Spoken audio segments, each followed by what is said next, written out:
Hello Libra, welcome back to my channel. I am Mariana and I will do the vibes inside for you today.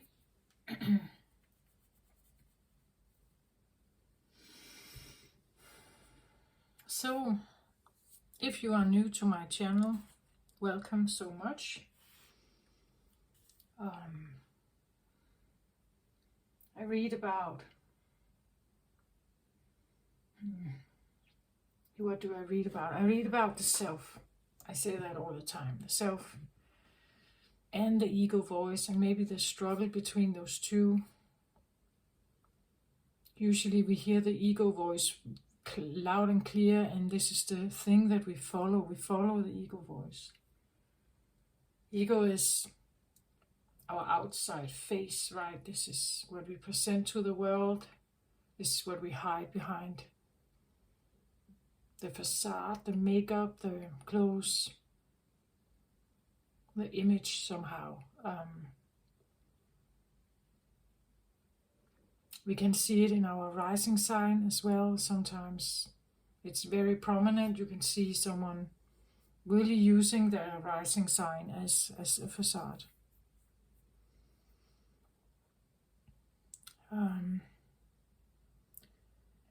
Today, Libra,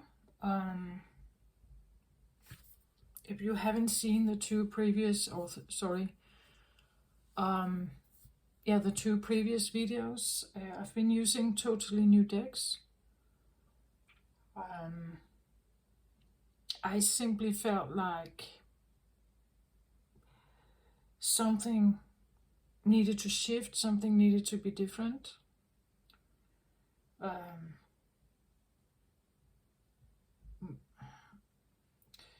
And I decided that I needed new cards. I wanted new cards. I've wanted that for a while, but it's almost like I felt a little bit like they have been worn out somehow. Like some of the messages could keep repeating itself. And of course, that's if we are in a stalemate, or we don't move very much, or it's only little progress. But I feel like the image that I may be needing now, or that is wanting to come forward, is different.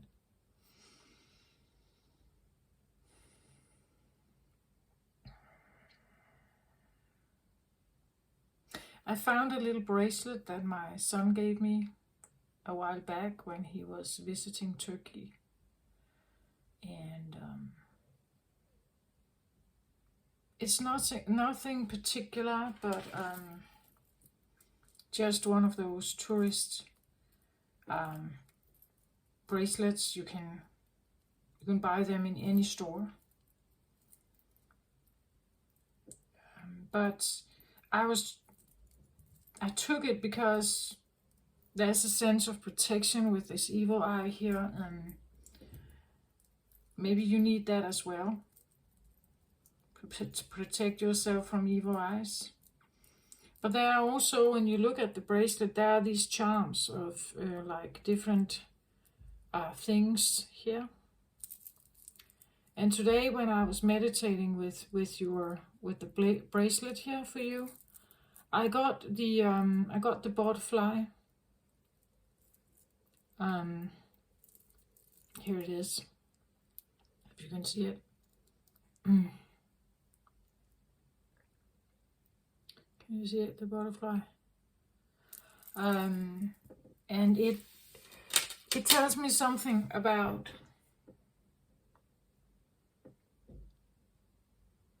weight. I feel like butterflies tend to talk about transformation, from cocoon into something else, finally being able to release yourself from the cocoon and then take off as a beautiful new butterfly.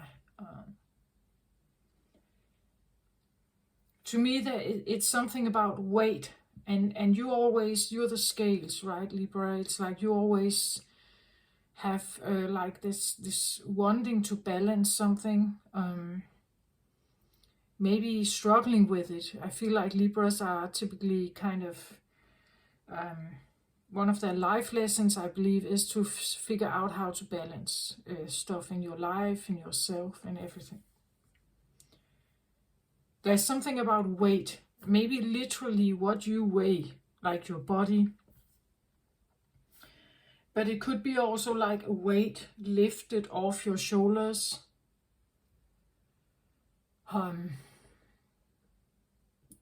Maybe for you, Libra, as a air sign, being trapped or put into a cocoon too long may feel like almost crippling you, right? It's not natural for you to stay in a cocoon too long. It needs, like, you're an air sign, right? You need air. So you need wind, you need, I get the transformation of wind, where your thoughts can take you, like a free-flowing thought pattern. Free-flowing speech maybe also. Like not to be restricted into a box somehow. It has to be free and out of the box. It has to go where it wants to go. It could be a feeling of flying, like lifting off, having like weightlessness, or the feeling of becoming more weightless, like less weight. A butterfly is very tiny and very thin, right? And it can fluctuate in the wind. Sometimes it almost seems like it can't navigate the wind, like it isn't strong enough. That it has these very like vulnerable or thin wings, right? And they, as an insect, they may seem a little vulnerable maybe, as opposed to a bee or a humble bee, right? There are other insects that seem like they are more designed for the life out there somehow.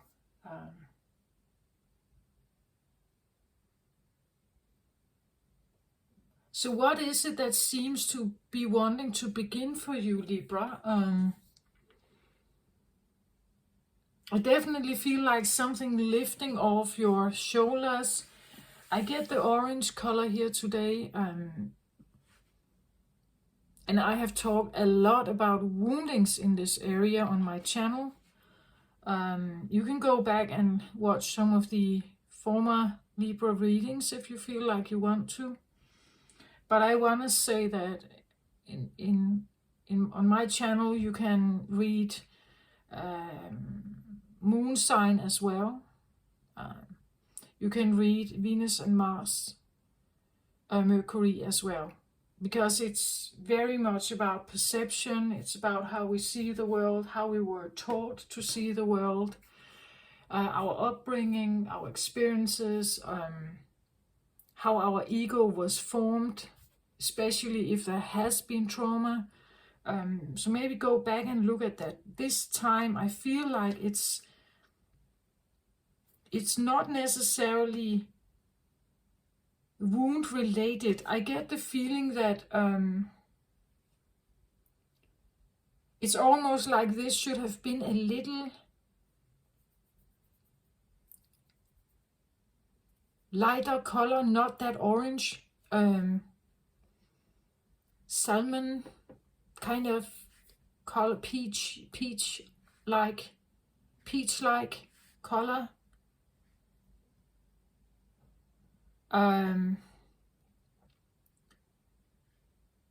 It's a little bit like something that may have weighed you down once is not that heavy anymore, or it's different.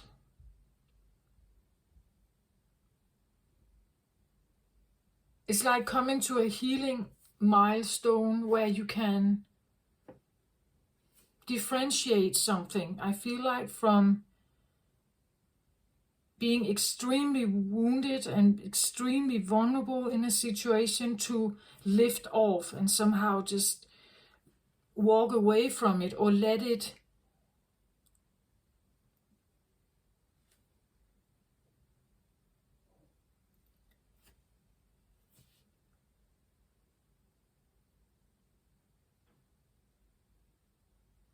it's almost like the cocoon is this, like whatever was here, it's like the cocoon has been your starting point. And I get the feeling of like a very prolonged cocoon. So there could be something about what does that mean? It means that the butterfly has taken too long to hatch, right? Too long to get itself ready to fly off. What does that mean? Well, to me, it talks about something about growing up, like growing up and becoming ready to cut the navel cord and say, I move out now. I'm my own person. Put up the boundaries needed, or say no, or go in a direction that the cocoon maybe doesn't direct you into, or doesn't accept. The cocoon could be the family, right? It could be a dynamic that has been going on for way too long, I think. Something that has been like it has been the cocoon, right? That this has been the world, right? That you kind of lived in. But I get the feeling almost like putting a layer over it that is lighter, more peach-like, more to say that it's not that this has now totally gone. The experience you had is still, you had that experience. Maybe it's the feeling that the cocoon is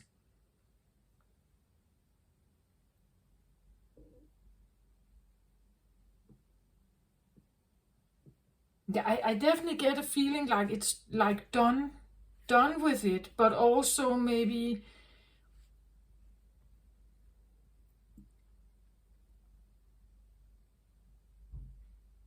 like it's not like your entire existence and memory has been erased. It's not like that, right? It's like, it's, you did experience something. And it made the cocoon somehow. The cocoon has been upheld with certain beliefs and thoughts, but now it's like there is this almost like a layer over it.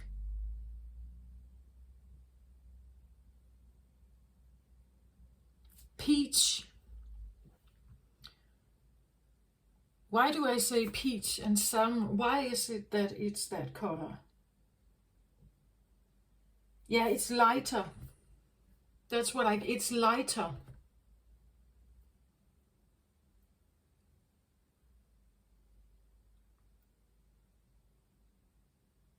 As in light, divine light, lighter.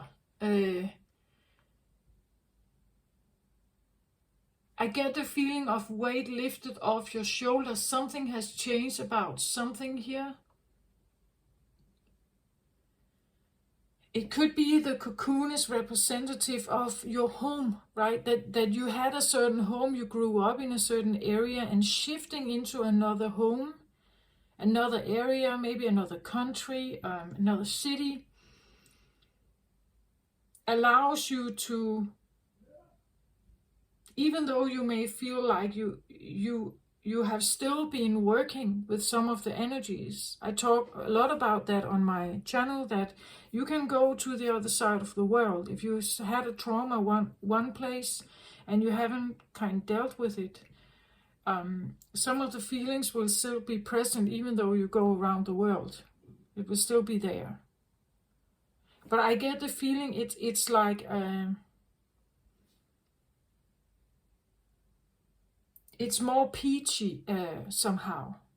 This represents the sacral chakra. There's a lot going on here that can be extremely beautiful. So we have creativity here, creative expression. We have joy, we have pleasure, we have sensuality, we have central nervous system, we have passion, desire,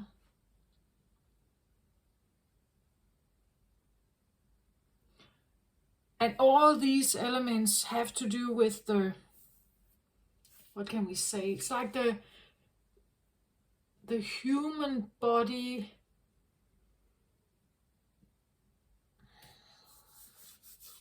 This is something that you can't have with your consciousness alone, right? To experience pleasure and touch and sex and taste and the senses, taste and hearing the music, how it touches your heart, how it touches your something in you, how you get emotionally, how the stimulations that you experience in your world with the human body. It's only possible with the human body. Consciousness alone cannot do that. So being on earth in human form allows us to have a certain experience which is not really that possible without a form, like without matter, like body. Without form, you cannot touch me, right? You cannot touch me without form.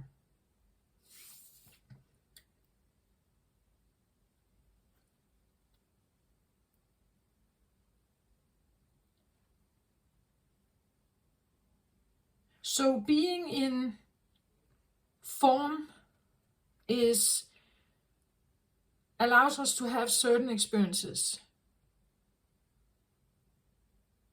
If wounded in these places, in the human body, this is difficult to access, or more difficult to access.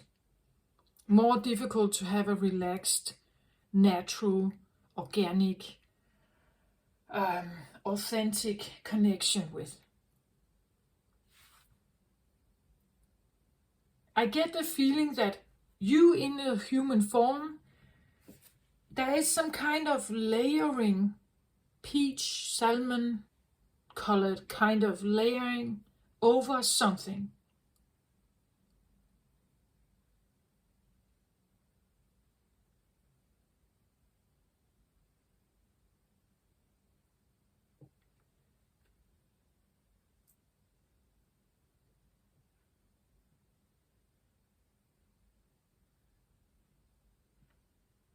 And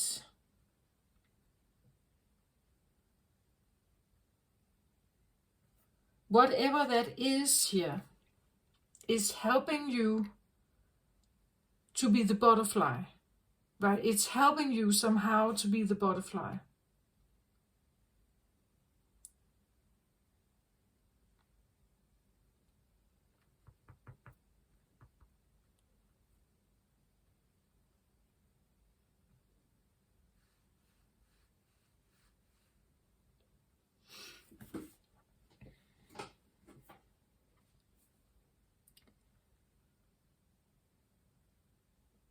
I was kind of just wondering whether the peachy filter somehow is a mask.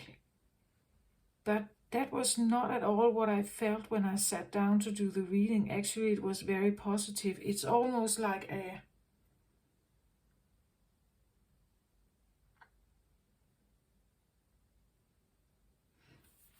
it could even be a choice, like something that is, I feel like it's it's almost like it's a barrier, or it acts as a,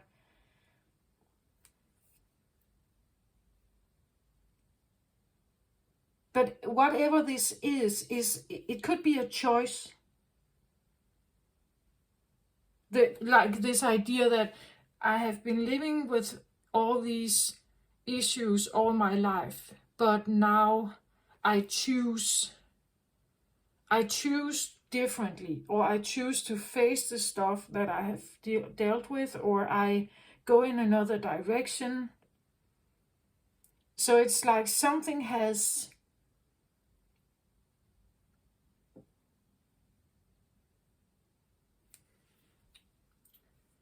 what is this? It's like a grit, or an energetic protection. I said something about the evil eye protection, right? An energetic protection. Maybe you have energetic protection from your guides. Maybe you have you've asked for it. That something from the past is not supposed to rule your life, I think. Or the cocoon has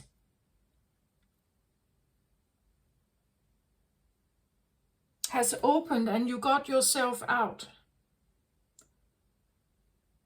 And you have somehow created a filter towards the cocoon, right? Could we please have a card on the cocoon, just to see where do we come from here? So came out in reverse. This is the Empress in reverse here. Yeah, you didn't feel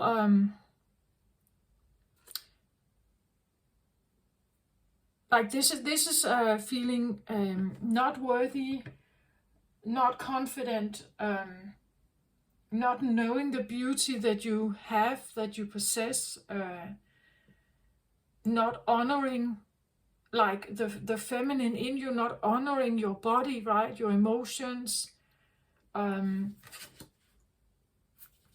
Because she is very beautiful, very abundant, and so much in tune with everything around her. She is feminine here, right?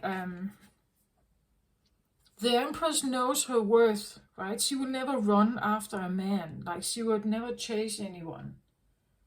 She's an attractor. She attracts things to her. She allows for divine timing. She knows how to manifest all that stuff. But this is the opposite, right? This is not trusting yourself, not honoring that you are a feminine. This also, to me, talks about the Emperor, like her counterpart. An Emperor needs to understand the worth of an Empress. Like if a man in your life has never like appreciated the beauty, the love you carry, the sincerity, the devotion,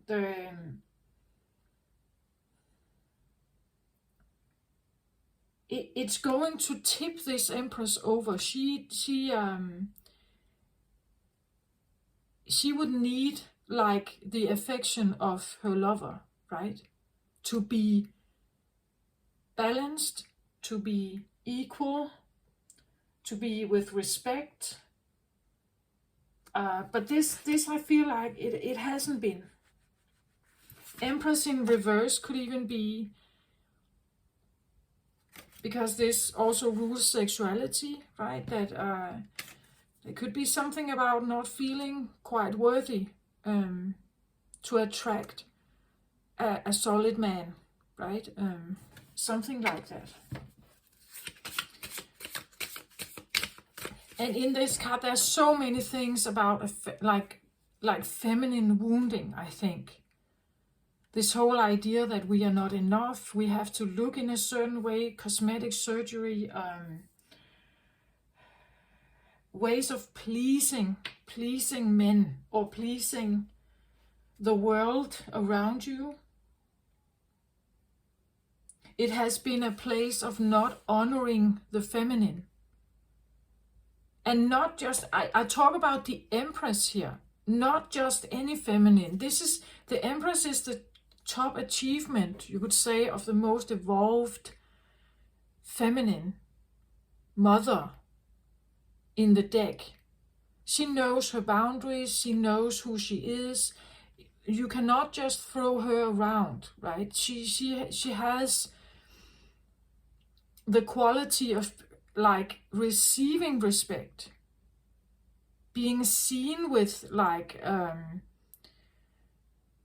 as important, right? She's regarded as important, she's honored, she's respected.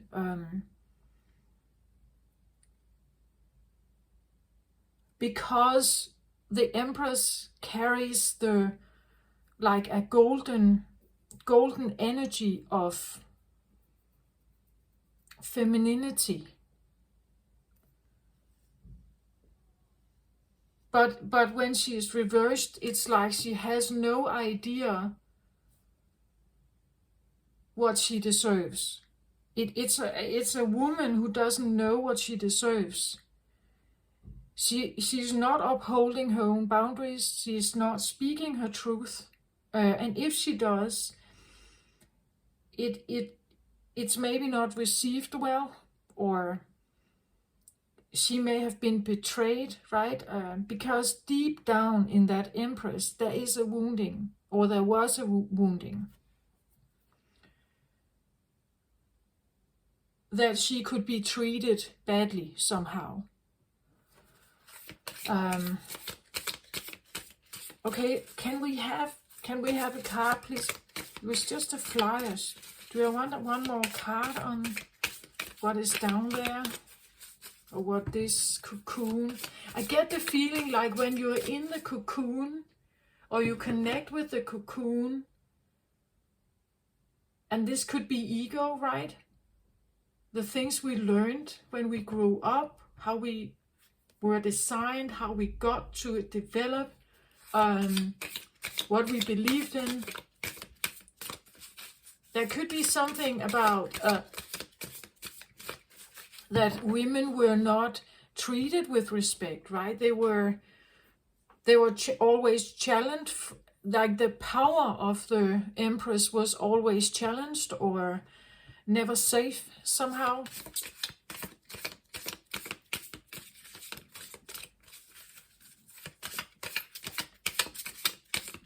So like connecting with the cocoon could be the feeling of going backwards, right? I'm going backwards into, like this could be literally your childhood home. Like I come home, I enter the front door, and when I'm in here, I feel all of this. I feel it, right? I feel it. Queen of Cups.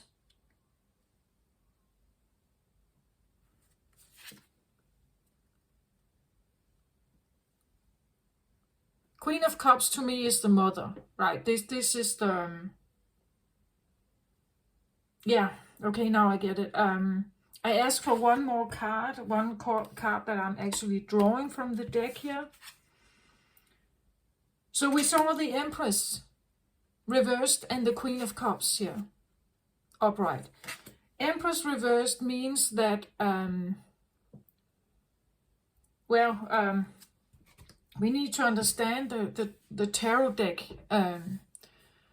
So the tarot deck is like a journey, cycles of learning and growing, starting with the Hero card, or starting with the Fool card.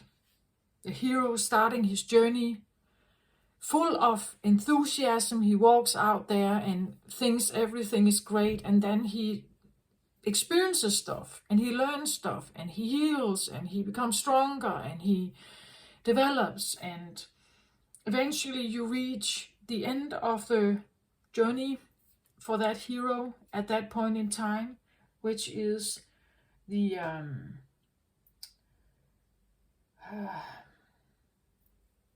the wheel. And the world card is the major arcana, the last major arcana. So this is where you have learned some kind of lesson. In this case, it talks about the Queen of Cups is desired, the Empress is not. The Empress, as I said, is the most evolved feminine in the deck, in the major arcana. This is a court card, not major arcana, so here we have a less developed feminine. She stands in her motherhood figure. So it seems like the cocoon is favoring the Queen of Cups here. Someone who develops into a certain stage of being, but not beyond that.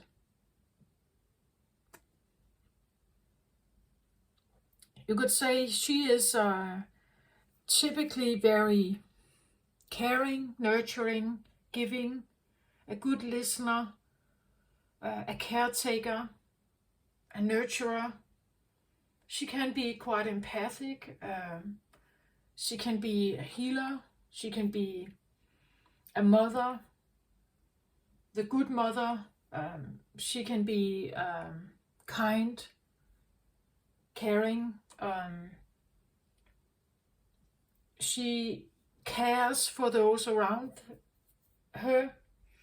She is warm, tender, giving. She has a big heart. Emotions is her, you could say, homeland. This is where she operates. She's very good. She can be psychic. She can be very good at picking up on other people's feelings of distress or anxiety and stuff. And she will bring her cup, right? She will bring her care and her nurture to care for others and help them, right? We have the two loyal fluffy dogs here. So this is the one who is favored, right? They were favored here. But the Empress wasn't. So the Empress can mean that there was not a very good mother present in that home. It could be that the idea of someone evolving and becoming more than this. It's said that the Empress can use all four elements of all four queens. So she can use the Queen of Cups. She can use energies from the Queen of Swords, air. She can use the element of Queen of Pentacles, earth, or Queen of Wands, fire, right? That would be a feminine that is, and it's not just that she can use all of them, it's that she has a balanced version of them. She can bring out fire if she really wants to, right? She can and say no, and she can be quite direct with her words, with the air element. She can be very she can choose, right? Where this one only has one element to choose from.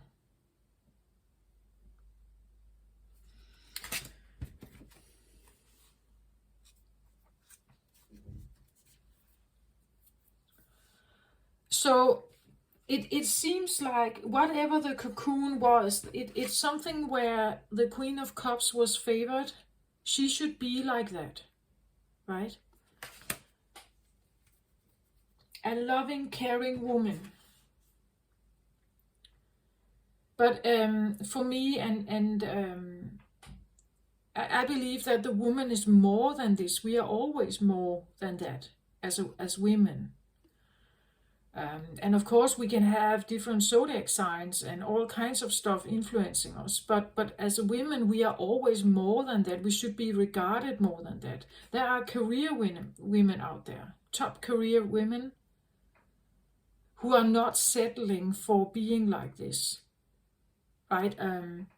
The good mother or wife at home, right? They are not settling for just this. It's a part of her.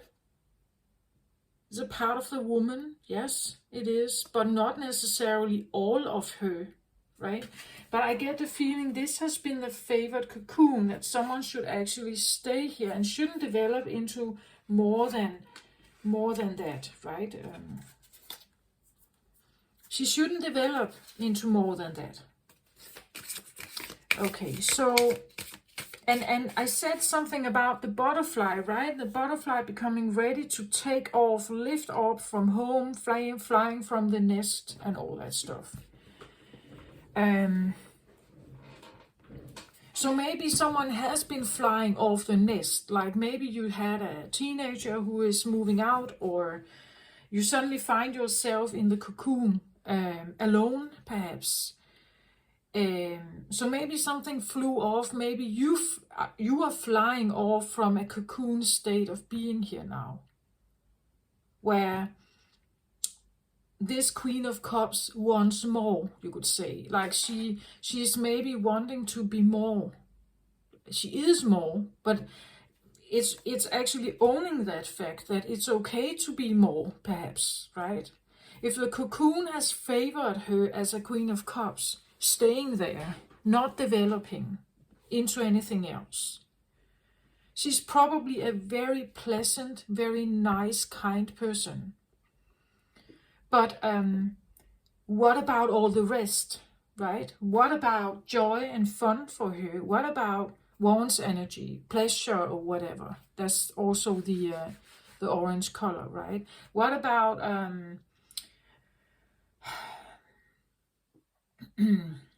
what about like dreaming and thinking or becoming creative in some way? What about speaking your mind? Become a fierce spokeswoman for women or something like that, or children or something, right? What about that? What about having her own opinion about something? What about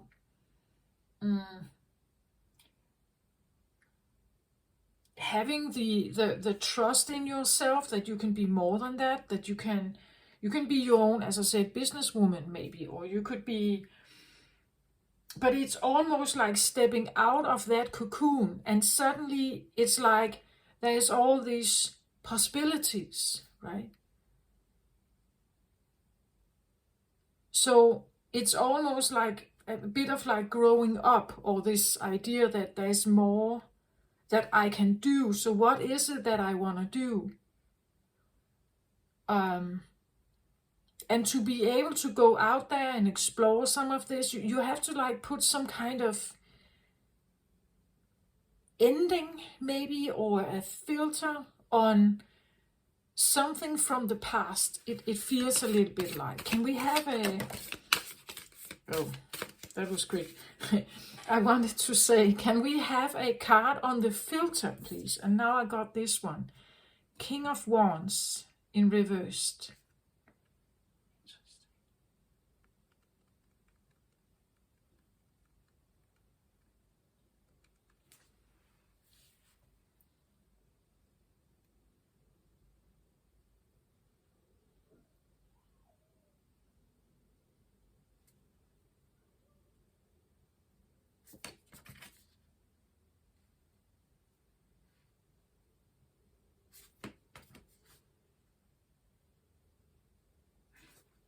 King of Wands in reversed.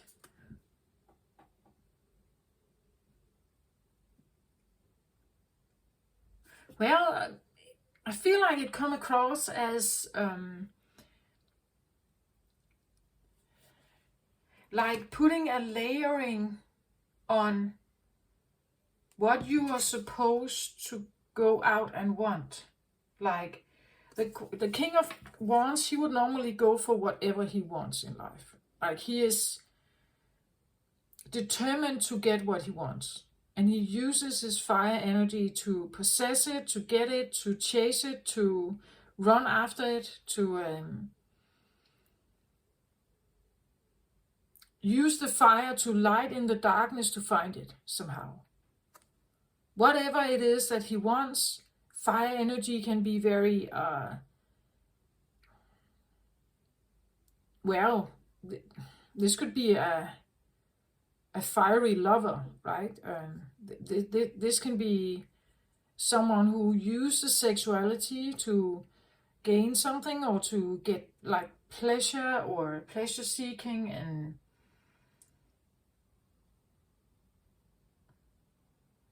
fun, maybe play, fun, have a good time, sugar. I hear like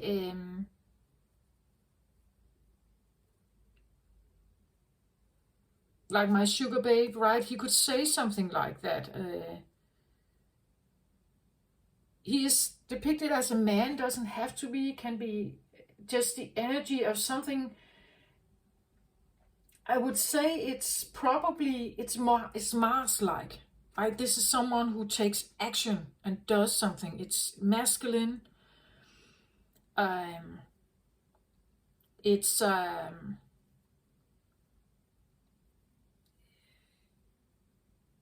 he doesn't sit and wait. If he wants something, he goes and gets it, right? But he does so with a big belief that he will get it. Like he has faith in himself. He trusts in himself. He trusts in his power, the Wands energy. He trusts in his masculinity, in his doer energy, in his confidence to do so, right? This could be a person that you're dealing with somehow, right? Maybe he was acting as a filter, right? Maybe he was acting as a filter for you, whether like a guard, right? To get out of the cocoon or not. Like maybe he was like a filter, this one. But he came out in reversed here. So I want to say,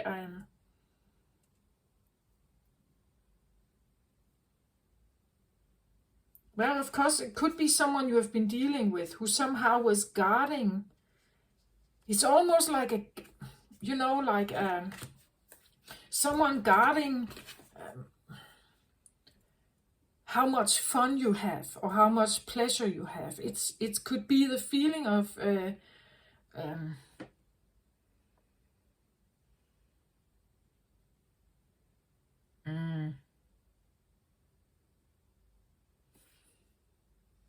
like putting restriction on sexuality, putting restriction on what kind of clothes you wear. He wouldn't mind. He upright here, he would just love it. He would dance with you and have fun with you. But in reverse here, I want to say it could be someone who is like not liking,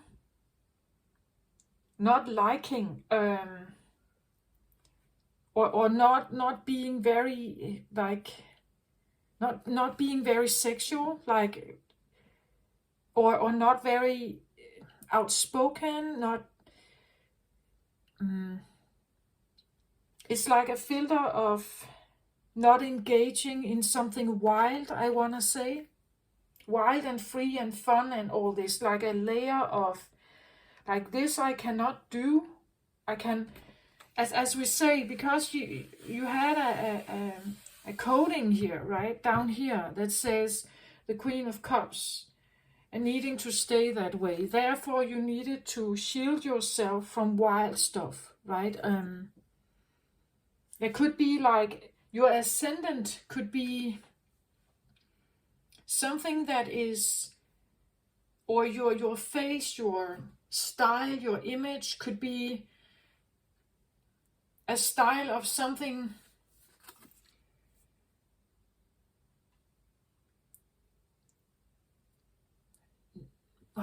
It's because it comes up as a King of Wands. I want to say it's almost like an underplayed energy.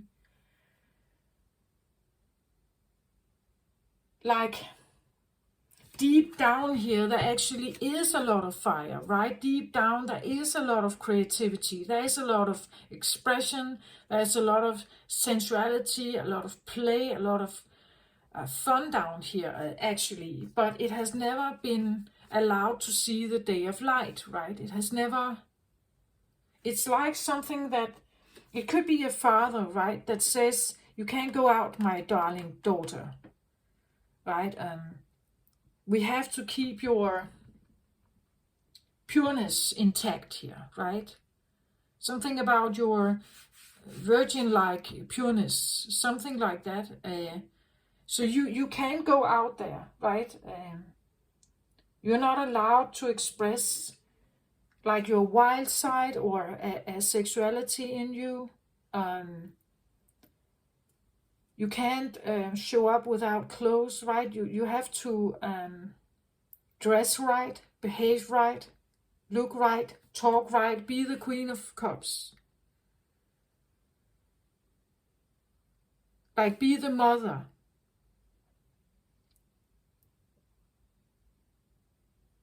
Right? The mother has to be good, right? That's what we expect of her, right? So therefore you... And this can even be an energy in yourself as well. If I have to be a good mother, I cannot also be a wild sexual explorer at the same time here, right? I have to keep something hidden, or I put a layer over something here. I feel like a layer that is here, and then the cocoon of the Queen of Cups under. The Queen of Cups has to stay in a certain way and cannot develop. That's what the cocoon dictates, right? And then it's like there is a layering of a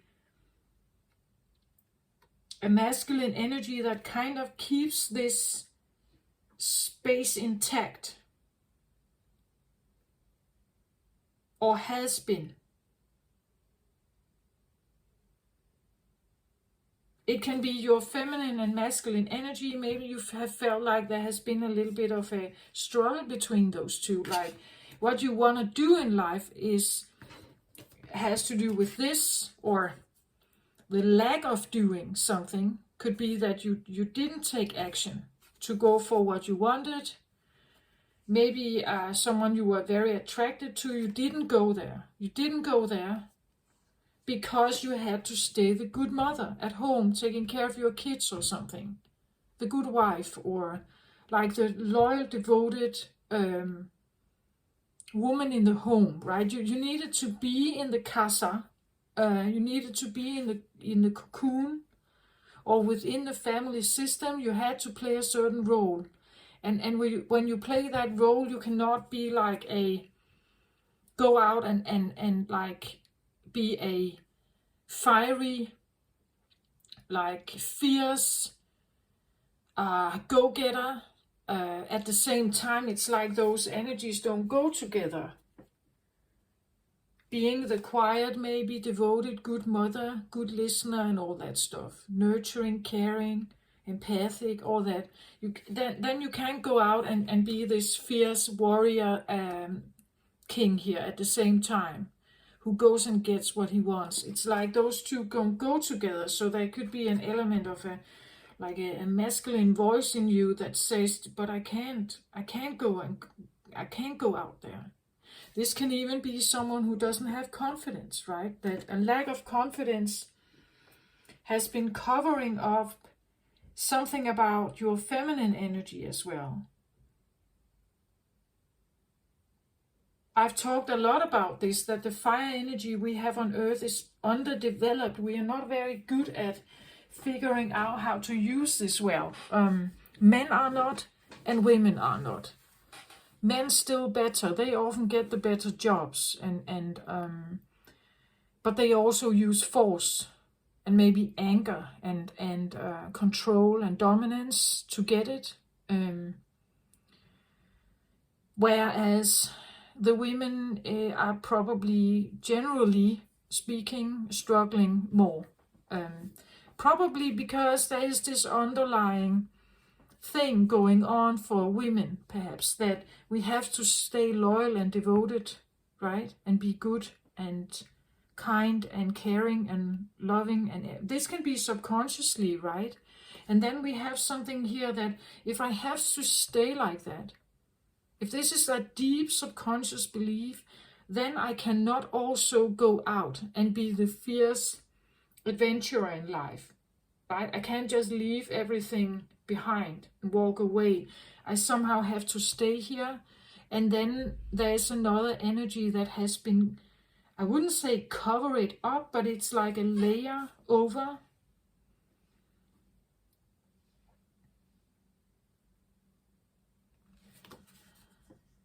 I said it had this peach-like, peaches are sweet, right? Like sweetness of, yeah, it could even be something about not expressing fire.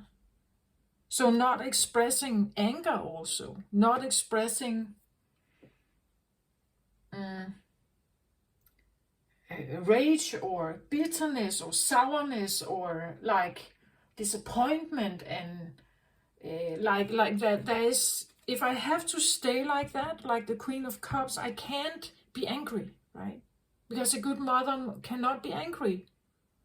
Like then she's not a good mother, right? There's something about these roles that seem to not work together somehow. And the cocoon has been very, I feel like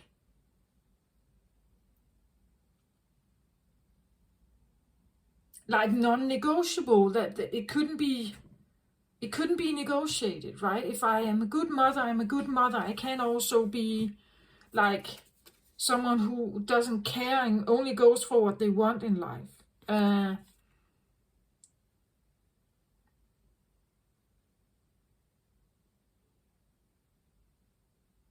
So there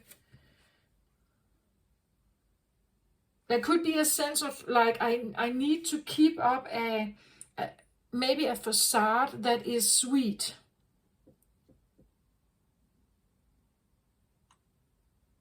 It can be fun maybe, but and sweet, but it cannot leave, right?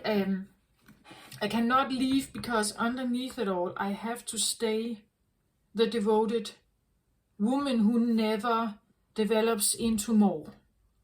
She has to stay in a certain way, and you cannot develop into anything else. It's kind of the layering, I feel like, that's over here.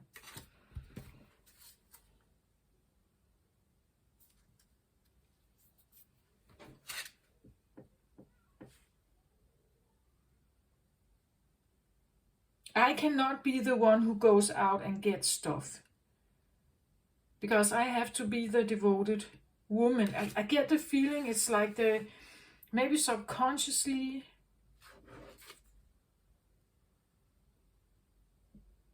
I cannot show my anger.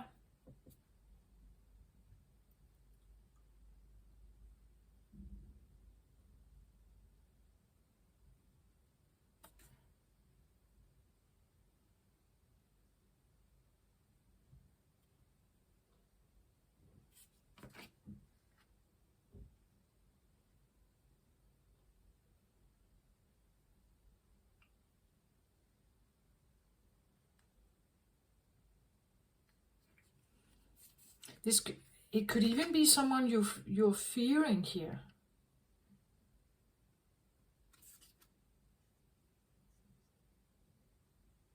Like, I cannot show my anger because if I do that, I could provoke someone else's.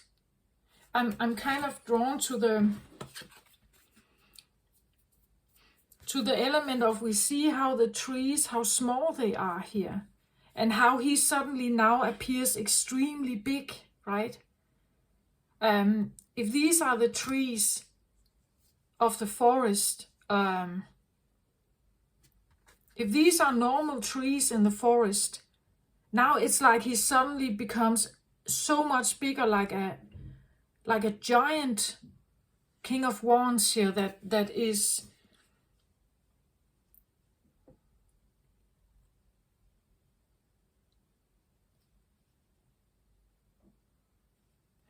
I get the feeling like that there's either this is someone you fear, right? That you may fear the wrath of someone.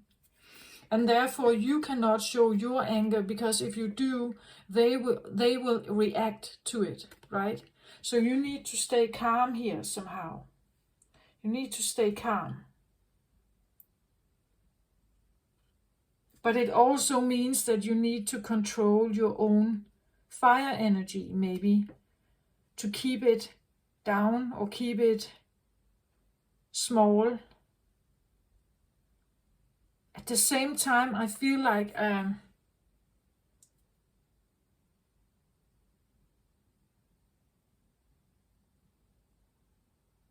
it requires a lot. I said it's like he's big here. So to repress it, like to repress your own anger, I actually feel like it takes up a lot of your energy. Like it's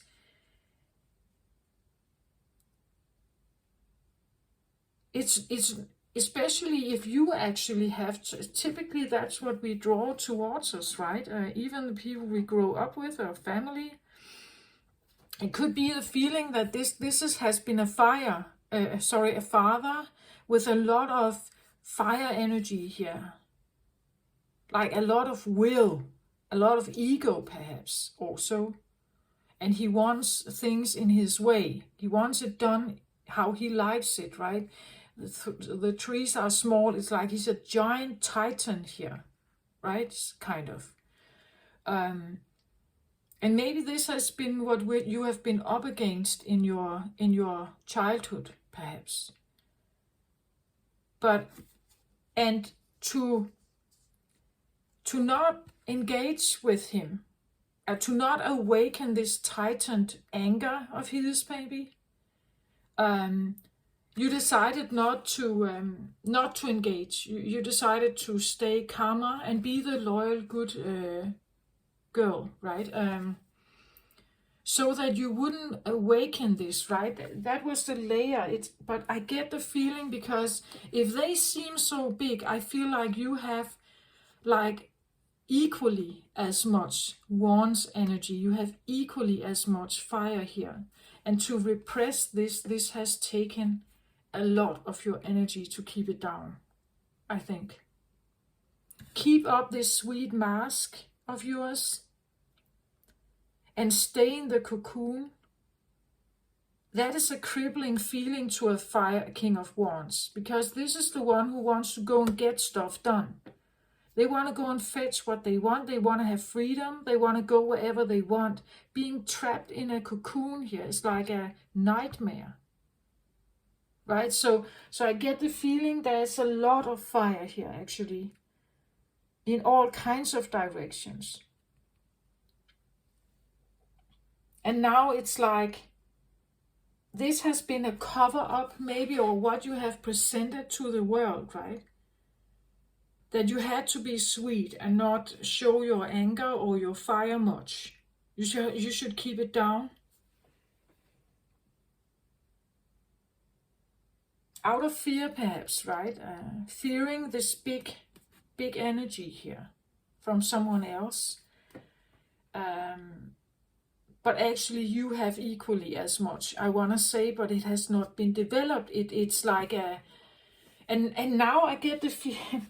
Now I get the feeling, if you're the butterfly, it's like this cocoon popped, right? Poof.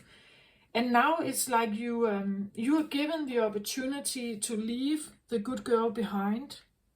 She's still part of you, right? She's still there, but she never got to develop into anything else. So we have a feminine energy that is beautiful and kind and all this. And then we have a somewhat rebellious fire energy that has been very repressed, I feel like, for a long, long time, or kept back due to maybe mother duties, right? Due to certain circumstances that have not been balanced, right? They have not been balanced.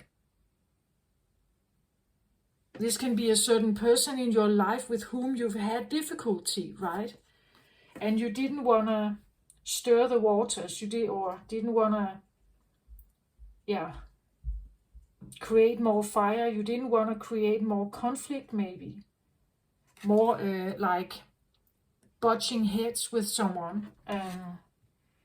You want to just keep things smooth and flowing here. And this was the way you could do it, right? You stayed in your place, and they had the control, perhaps, and you didn't question it. Or maybe you did question it, and it has taken a lot of like willpower to keep your voice down, maybe your temper,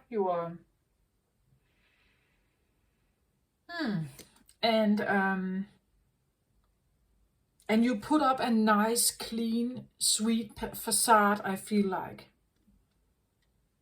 A facade of not wanting to engage or not wanting to discuss or go into conflict or something, right? The King of Wands can also be someone without direction, right? As I said, the King of Wands, he looks at something and he desires it, and then he goes and get it. Where this one can be someone who is like directionless, like he has no true passion or no goal in life, goalless or focusless, compassless. I've talked about that in previous readings. Not feeling you have a compass, or not feeling you have a desire to go for something specific. It could be the feeling of just wanting to keep sweet and keeping things kind of out of trouble somehow. That's what I feel like. Okay. Okay, so that's kind of the layering I get, Libra, somehow for you. Maybe about like masculine, feminine energy. You can check your Venus, your Mars, or other masculine and feminine energies. Sun sign is typically more Mars related. Moon can be feminine related.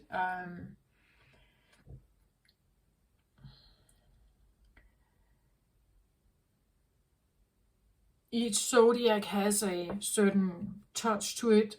Taurus, for instance, is feminine, even though they can be extremely stubborn, right?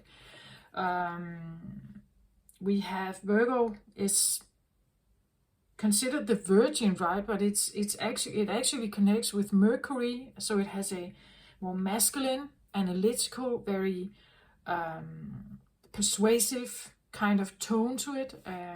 So take it how it resonates for you, right? Okay, so what's the I don't even say the words, then it flies here. Okay, so what I wanted to say was, what's the butterfly about? What's the butterfly about here? What's the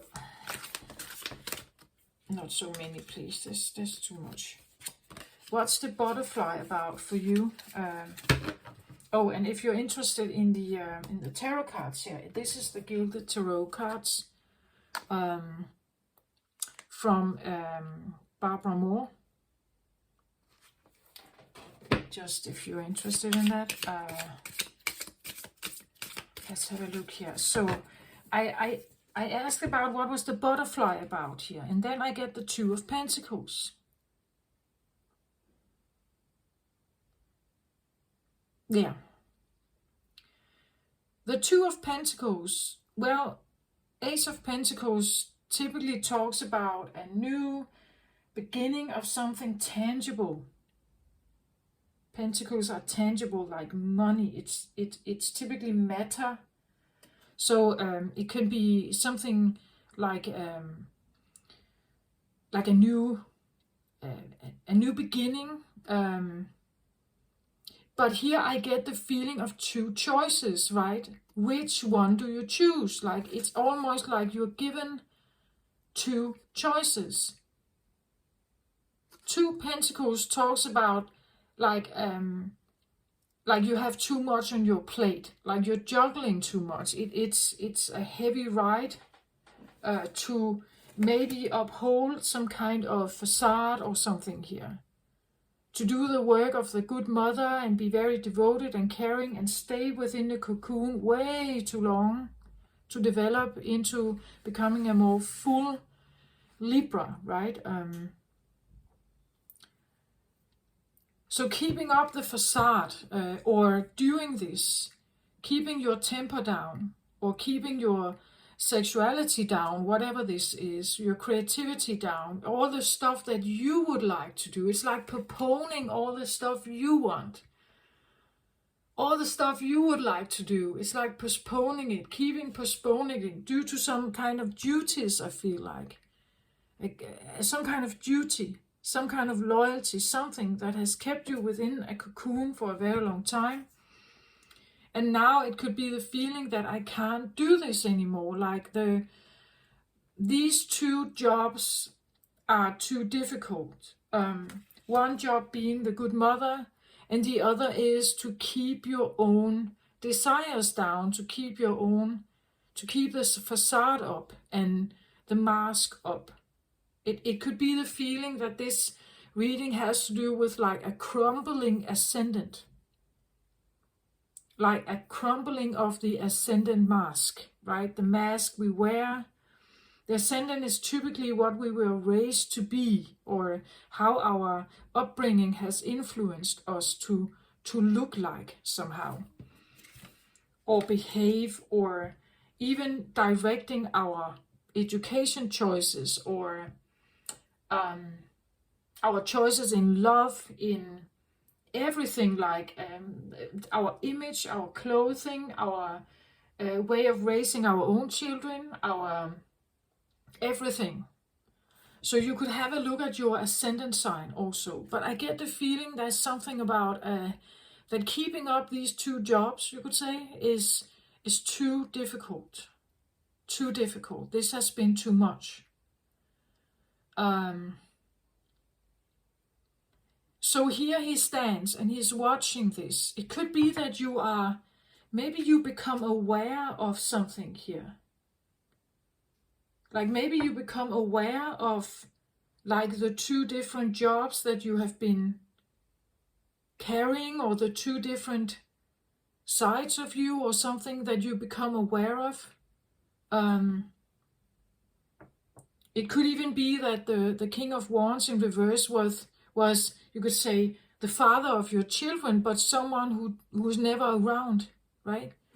Someone who is not there. He doesn't support you, perhaps, or he doesn't desire you anymore, or he's choosing not to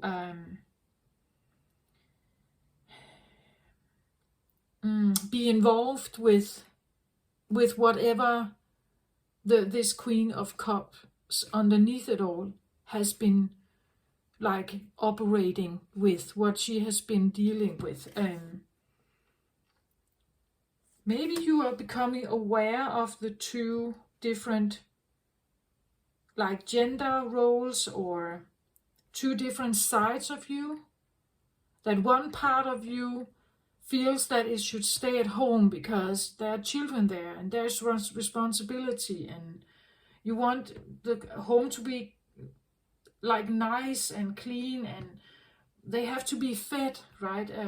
Everyone has to eat and sleep at the right time, and at the same time you feel this like really like being boxed in, right? That I can't go and do what I want to do. I want to be free, right? I want to be free. That could be the feeling.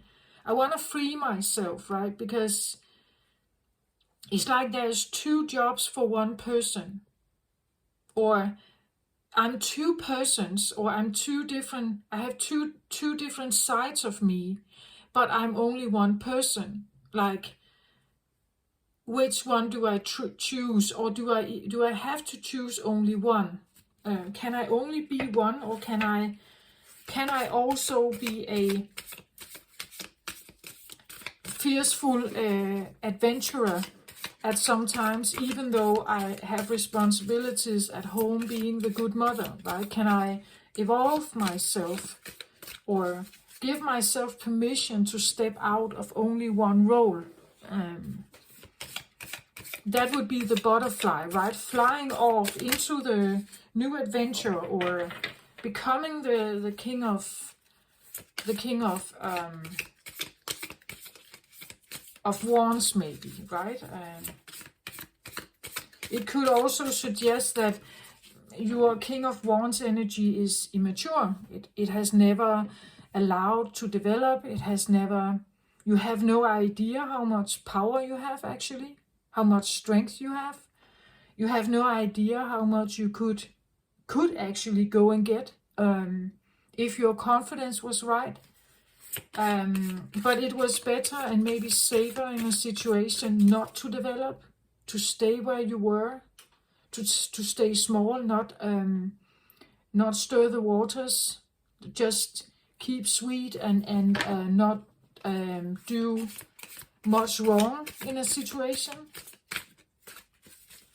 Maybe that worked for you at some point. Maybe that was a good choice. You had to survive a situation, maybe a dangerous one. But you also kept like a lot of temper and maybe anger, resentment, a lot of stuff down. And now it's like, if you are the butterfly and you fly away, and you have a very skilled, loving, caring feminine, and you have a very not developed masculine energy, this can be a very interesting, I want to say, combination to yield a immature king of wands energy out in the world, to allow it to have free choice out there, after it has been boxed in for a very long time. Maybe I feel like there could be a sense of overindulging here in something, for at least for a period of time, a learning curve of some kind. I want to have another card, not just a flyer, on the butterfly here. Wheel of Fortune. Yeah, it has to do with your growth. Here we have one of the I want to say also very interesting and big major arcanas. For me personally, the wheel is representative of like the wheel spinning in your favor. It's upright here, right? So the wheel is spinning in your favor,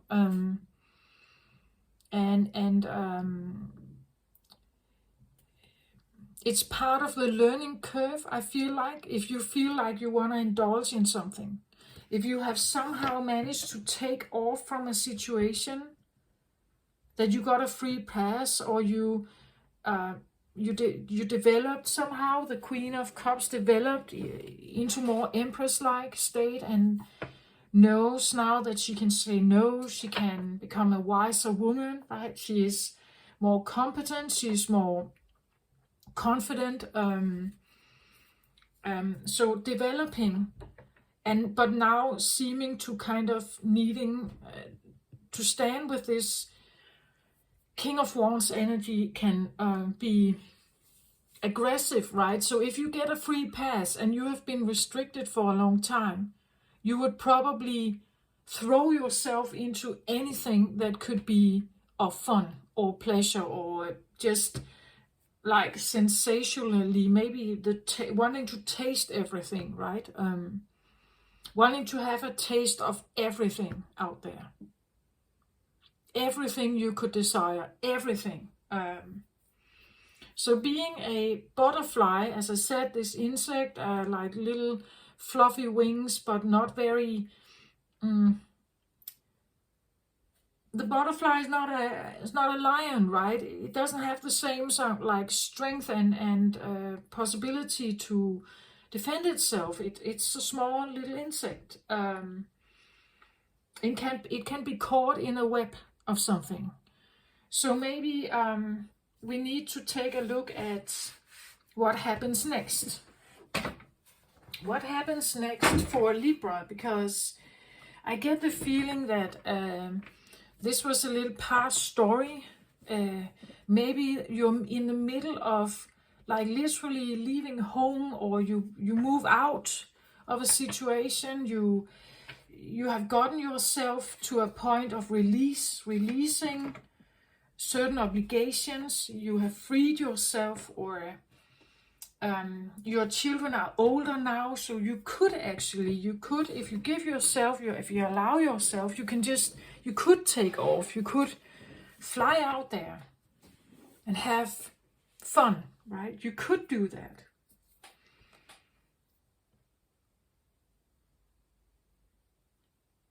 So, are you doing that? Are you flying?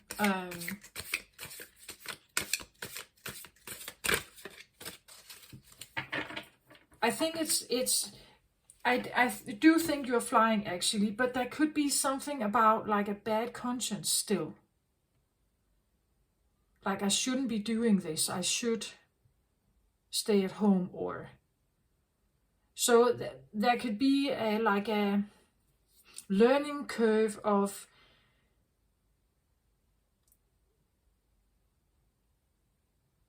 allowing yourself a certain freedom, allowing yourself a certain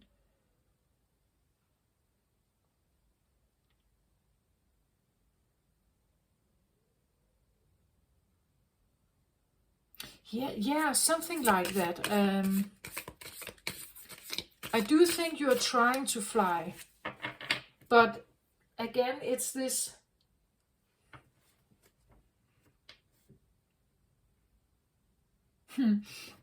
Now I suddenly see like a picture of some women sitting together, and one of them had a baby, right?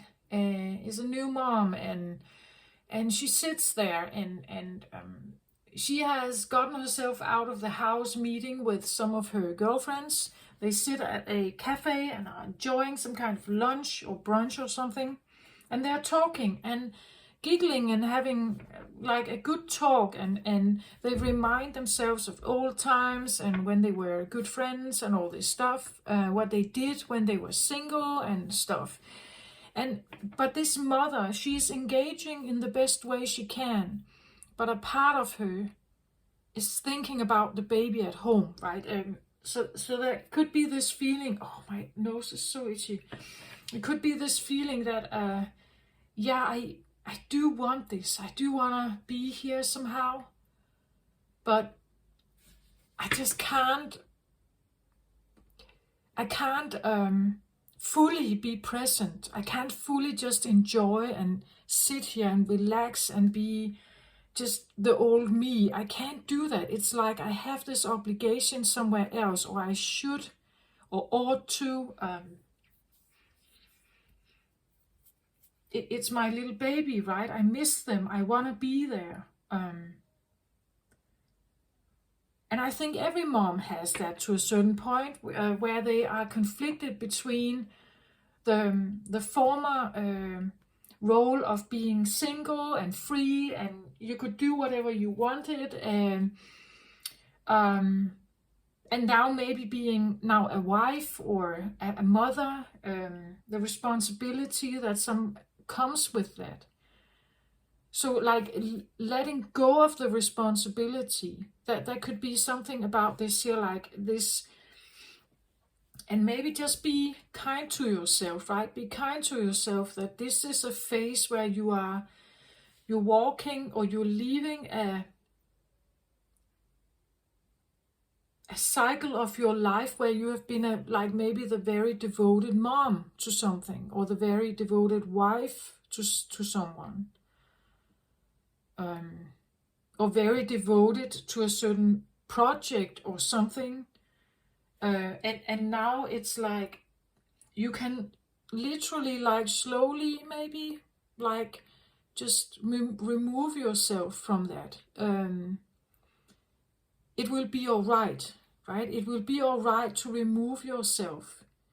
But in that process, you also still have to figure out, if I'm not that anymore, what am I then?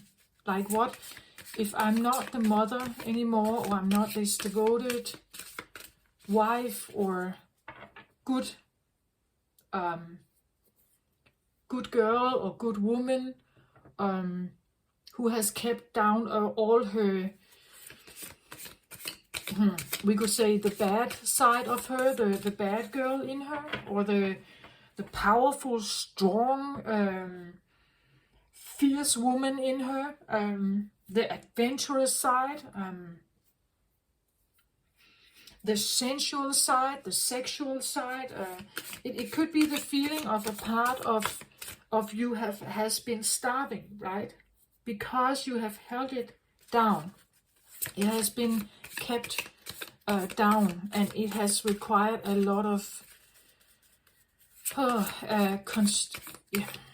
conviction and control, I think, to keep it like that. Maybe it was needed in a certain situation, I don't know. Maybe there was no other way, right? I'm not here to judge you in any way. I'm just saying that there's probably a circumstance that tells you why you stayed in a certain situation for a long time.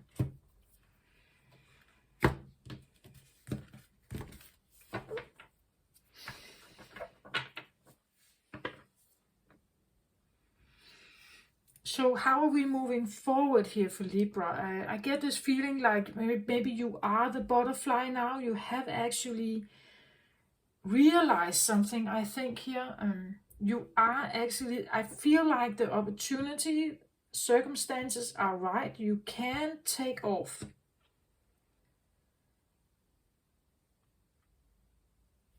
But I feel like you're still there somehow. So what do we have for Libra in this situation, please? Yeah, I get, but where do I go? Like, where do I want to go? There could even be something like, whom am I going towards? Because when I was very devoted to something and stayed there for a very long time, maybe I didn't have many friends come over. Maybe I even got myself quite isolated, right? Maybe I didn't go out much. Maybe I kept to myself most of the time. So going out there and go where, it's like, could be even a scary feeling, right?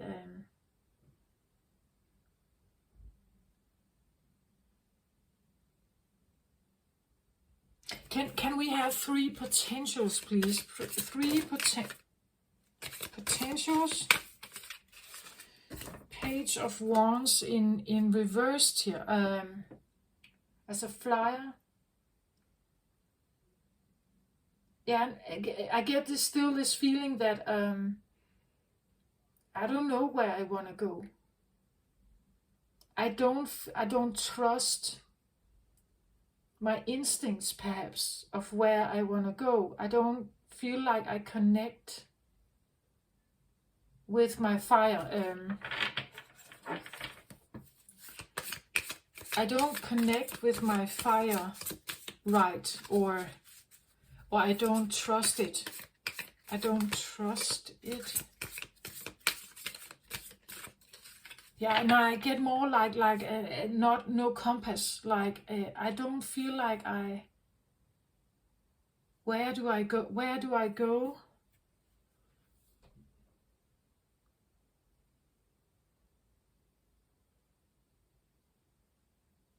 I don't know where to go.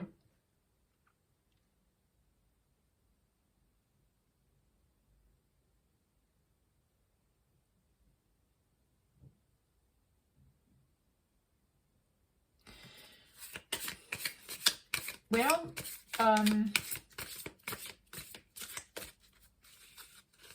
somehow I get the feeling it's because you're not supposed to go necessarily out there. You need to go in you, like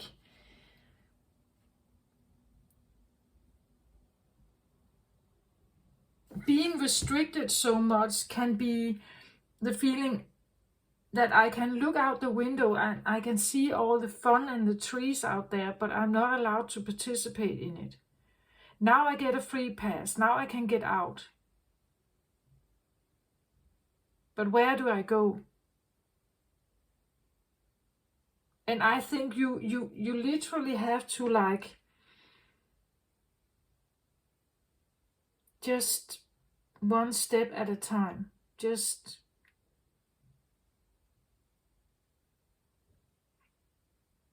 go towards something that feels good.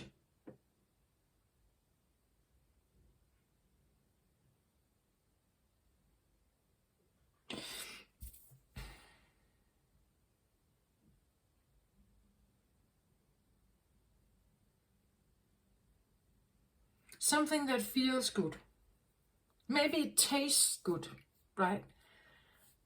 I wouldn't say you should go out and drink a bottle of like liquor. I feel like go out there and go for the stuff that feels good to you, but also is safe somehow, right? Maybe start with the stuff that where you know this is safe. I can do this without any kind of risk. But I get the feeling it should also be like easy. It shouldn't be something that feels restrictive. You've had enough of that, right? It should be something that feels kind of easy to do, or easy to access, or easy to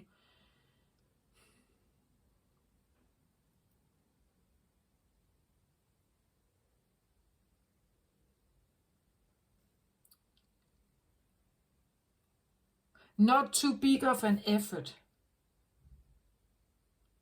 And maybe that's also it shouldn't be, maybe you are not supposed to think all these big wild dreams yet.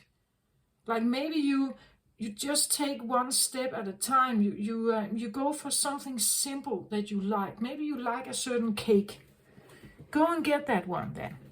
Go and get it, right? Eat it. Indulge in it. Like really sense all the pleasure of tasting exactly that cake. It could be something like reconnecting with the senses when, let's say, you take a bath, right? And it's not just that you take a bath. No, you light a little candle, you have a little, maybe an incense, something that like gives flavor to a bath, right? Maybe it's almost like you should taste the bath, right? It should allow you to have more than just the idea, I take a bath to cleanse myself, to wash my hair and become ready for my day. No, it should be a little bit more than that, right? You should have time to sit and like put the cream on your skin and like nurture a part of you that you have maybe not really nurtured much, like give attention to that, right? And if you what you like, maybe the smell of the cream or something is actually very nice. It feels great. It gives you a nice, good feeling, right? Give yourself a foot bath. Do another round of nail polish, right? Or whatever. maybe you go with different colors to light things up. You get yourself new fresh flowers for your for your living room, perhaps, right? And like really just enjoy all these colors and the smell. What's it called? The smell of the flowers.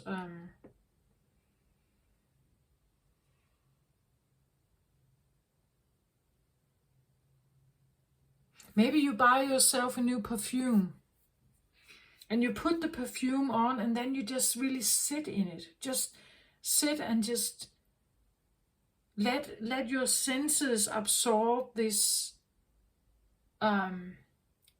sensational experience, and then you kind of sit in it and just let your senses open to it, right? That kind of feeling. Maybe it's not necessarily out there you have to go. There's things you can do also by yourself, alone, if you feel more comfortable with that, at least for a while. Then there could be something like, the next step could be you wear a certain perfume and you go shopping, right? You go shopping and the perfume kind of reminds you to stay in this vibe of being very connected to yourself, and the tone or the feeling to the perfume allows you to feel very connected with yourself, perhaps. And when you go out and you go shopping, new clothes or shoes or something, the smell of this perfume is keeping you connected to something that is you, right? And then you buy some shoes that hopefully are in line with that hopefully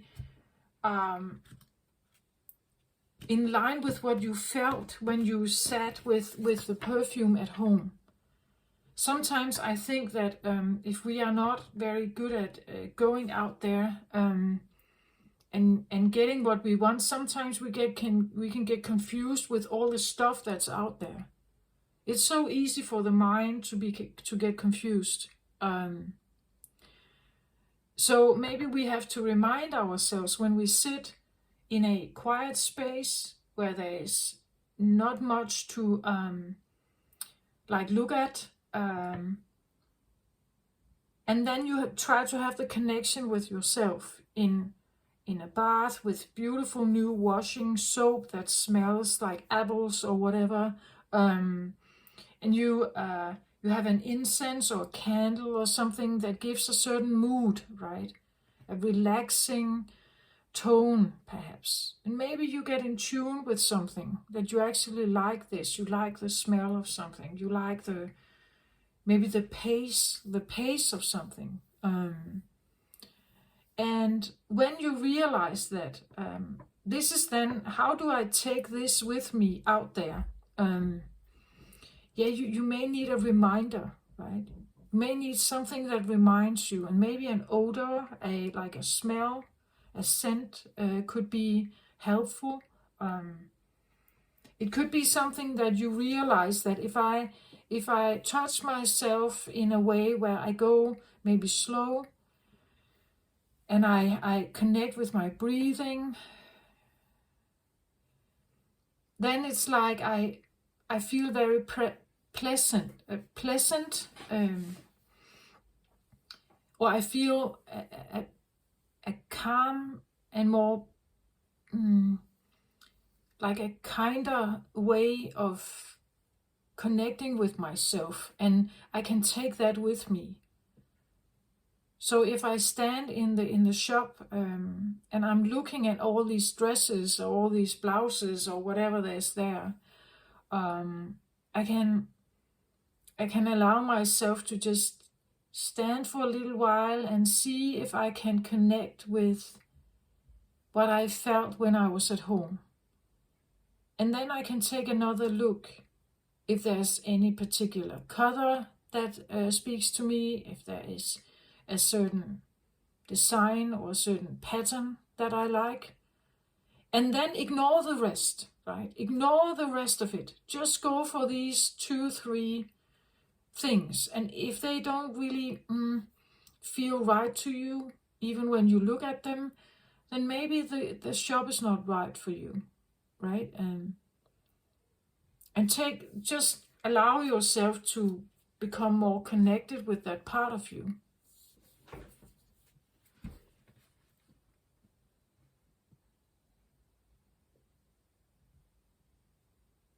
Okay, I was asking for 3 different things, but I feel like I've already said something, but let's have 3 things here for Libra.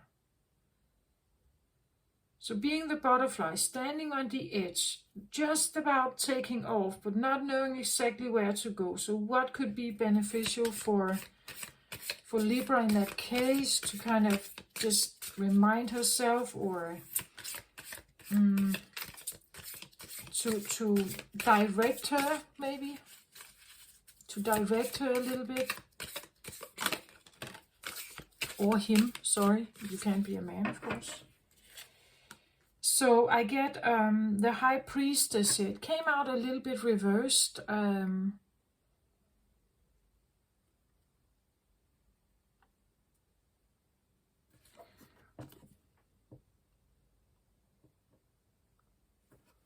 She looks like this in upright.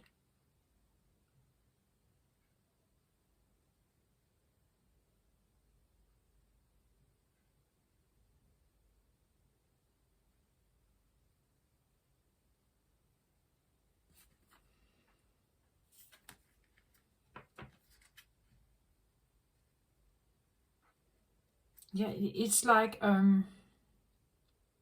it's card number 11, if that means something to you. But it comes across a little bit like the guidance where you should go, like a psychic guidance. It's like, doesn't feel like you are really connected with that part of yourself. Or the High Priestess usually is quite psychic and very aware of situations, very intuitive,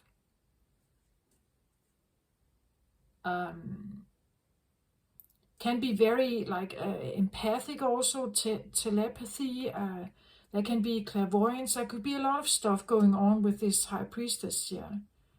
But again, it's this feeling, but you haven't developed into the Empress, right?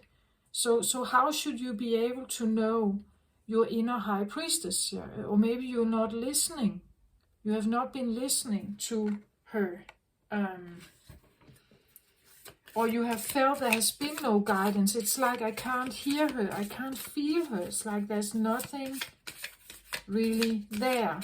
So I look out to all these opportunities now. It's like they are all there. Like dishes, right? There are 540 dishes out there, and I can choose either one I want. But I look at them, and there's so many of them, and they all look tasty and good and everything, but it's just like I don't feel like I know what to choose. And that's why I feel like maybe it's too much, right? To have a lot of stuff there. Maybe you need to have only 1 or 2 and then choose between those 2.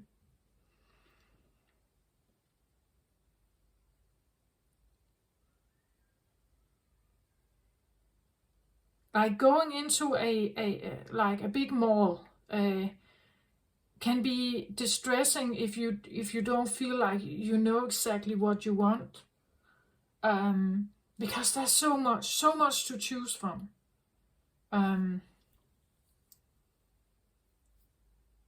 And sometimes we can get eager. We buy 10 things. And then when we get home, maybe we don't really like most of them. Maybe we only like one of them.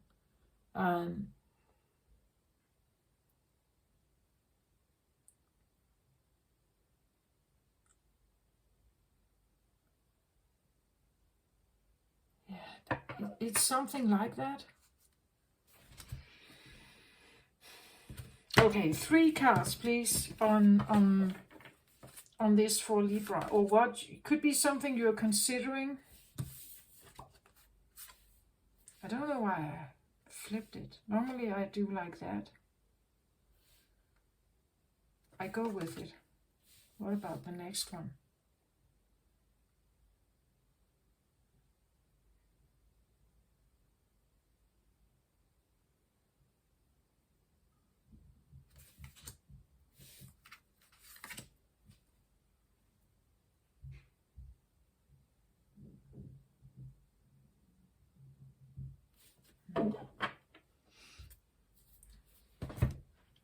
I wanted to flip it so that there is something about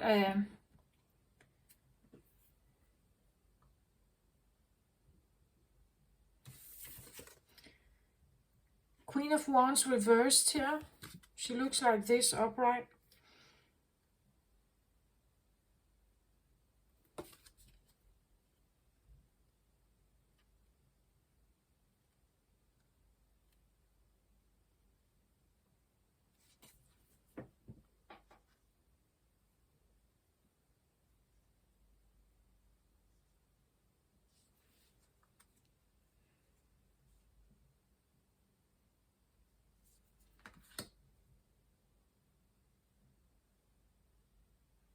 I normally don't do that. When I take the cards after I've, I break the deck, I take the cards and put them like this. But this one was like I should flip it. And now I kind of sit with that.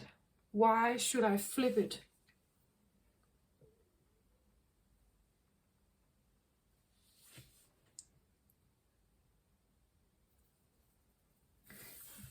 I get the feeling it's like, don't focus on it. Like,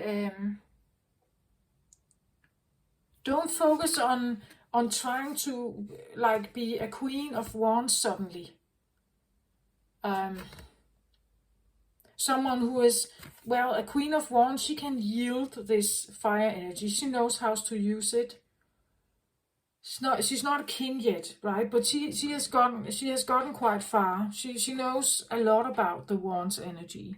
And how to control it and how to use it for her own benefit, maybe. How to make it work for her. Also to feel pleasure and to take this stuff in. Maybe don't. It's like I don't think, because it has this flip to it. I feel like it's because maybe you need to flip the situation. You're not supposed to have a compass necessarily at this point in time. You're not supposed to know everything. You're not supposed to be good at this point in time. This is a life lesson. You're not supposed to necessarily, not if you have been in a cocoon like that. This has been a huge life lesson for you. A huge life lesson. You're not supposed to know your goal. Don't be hard on yourself. Try to flip the situation and see it differently. Flip it and see it as you are on a learning curve here. You don't know how to do this yet. That's all right.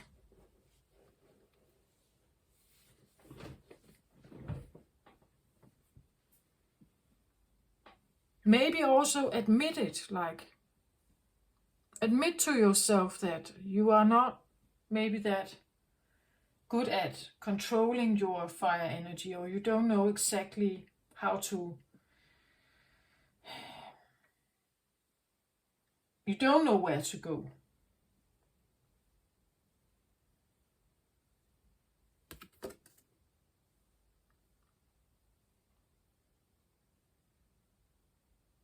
It's a little bit like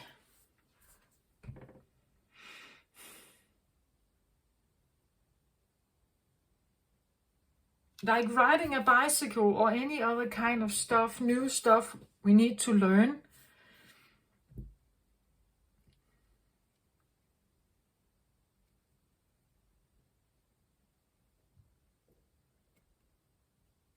we are not good at it, right?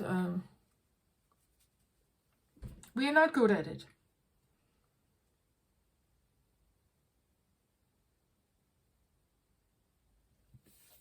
I said the Empress embraces all four energies. Queen of Cups, Queen of Wands here, Queen of Swords, and Queen of Pentacles. In this case, now you are maybe facing that you are not very good at this, that you don't know what you want, or you don't feel you have the passion. You don't feel that you have the compass, or you don't know what direction to go in. So flipping the story around may be beneficial at this point.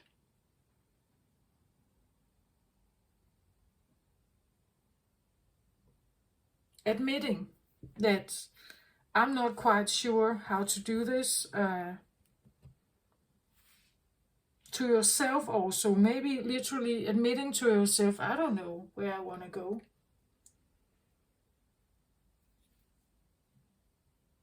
I don't seem to be able to figure this out. I have maybe all these opportunities. I'm a butterfly. I can just take off, right? Maybe you don't even know how to fly. Maybe you don't know if you like flying. Or you like the nectar, all the flowers out there, right? I'm this beautiful butterfly, and I can fly to all these different flowers. But maybe I don't like the nectar there, right? Maybe I don't know which flower I like best here. I don't even know where it grows, so I have to search for it maybe. Maybe you need to search for it. One step at a time, right?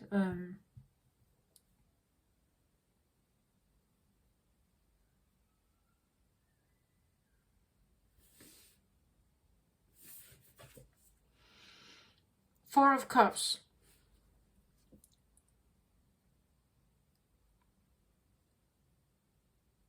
Center of your reading. Four of Cups typically talks about like a kind of reminiscing about what could have been, or what was, or previous love situations.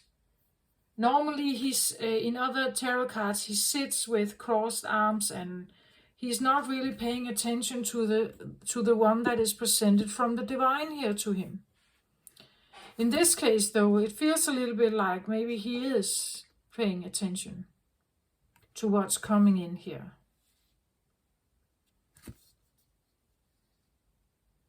There could be a new emotion, and in a new emotion showing itself here. A new feeling of self-care or self-love. One cup here can talk about that. Self-care, self-love. It could be the feeling that something has been revealed to you, like an epiphany, a sudden feeling that I need to do something for me, right? I need to do something that is, it's almost like you owe yourself. You owe yourself, or you are owed something. You owe yourself something, or you are owed something. Like the universe is giving something back to you now because of something you may have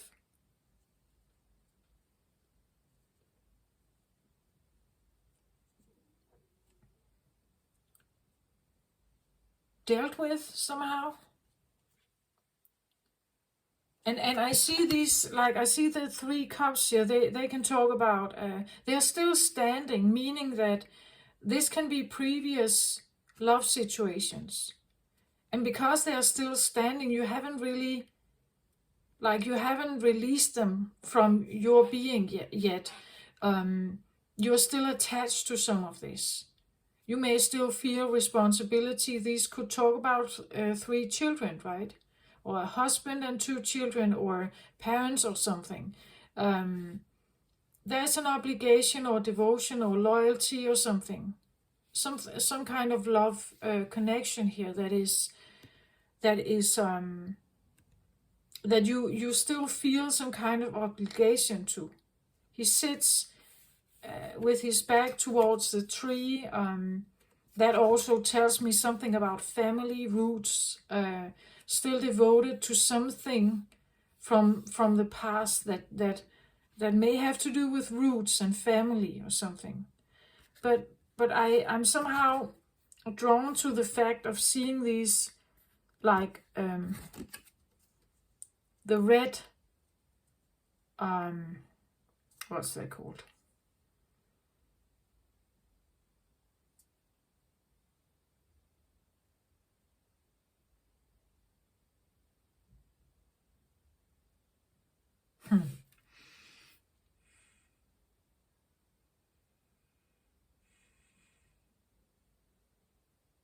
Mushrooms. I was sitting with another word, sponge, wasn't the right one. Mushrooms, like these red mushrooms. We have some of those in Denmark. I don't know where you come from in the world, but these are poisonous. Like we can't eat them. We can't use them. They are in nature. Not so often we see them, but they are there. And every child learns not to pick them up, right? Not to take them, because they're poisonous. And somehow I get the feeling there's something here that has not been, maybe it could have been a bit toxic or not the best environment, maybe. And there's also a different tone to how this comes in. I know it comes from the hand of the divine, but maybe you see the glow around this one. How it glows. And then look at these.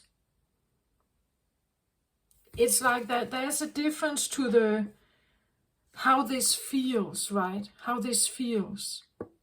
So it's almost like maybe an epiphany you had. As I said, something you realized about the orange cocoon, right? And the layer over. Maybe you realize something. And realizing I'm worth more, I'm better than this. It could be the feeling of a message or something that you are owed more, or you are owed better, or you should see yourself as better, and that you are worth more than whatever this was. And he's actually looking, right? He's looking towards it.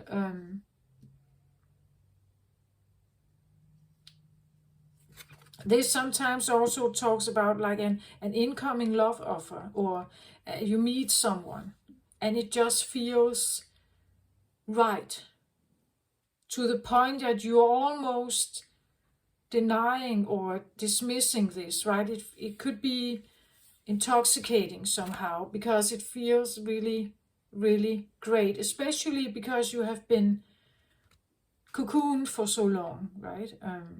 In something that may have been quite maybe toxic, or at least not healthy for you, I want to say, right?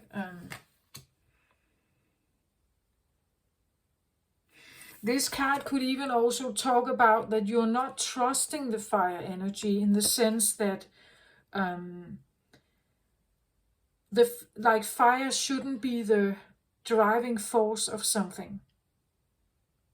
If we talk about romantic relationships, we could even talk about that like passion, like fiery passion between two people is not going to create love, right?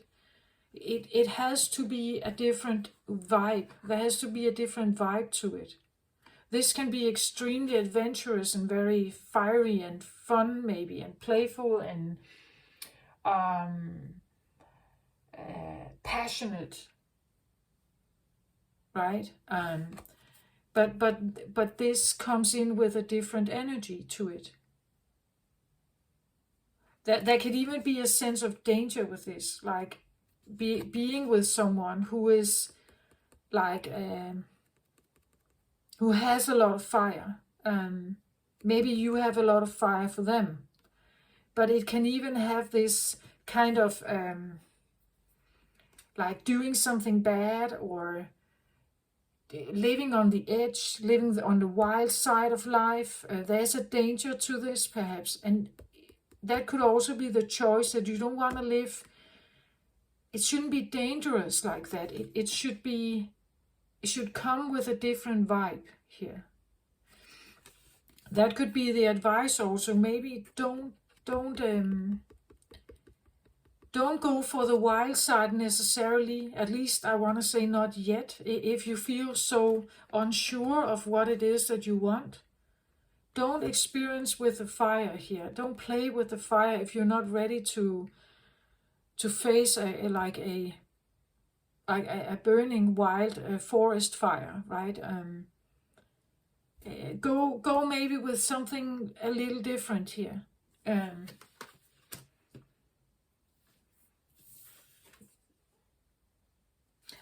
But also don't be blinded, right? Like don't be blinded by someone's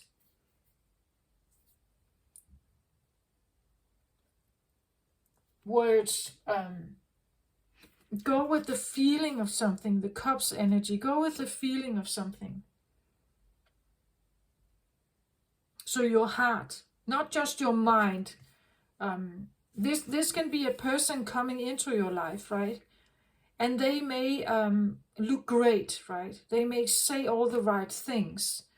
But if you don't feel it in your heart, that this could actually be someone for you, if it doesn't feel right, if it doesn't feel safe, again, avoid something that feels dangerous, even if it comes with a lot of passion.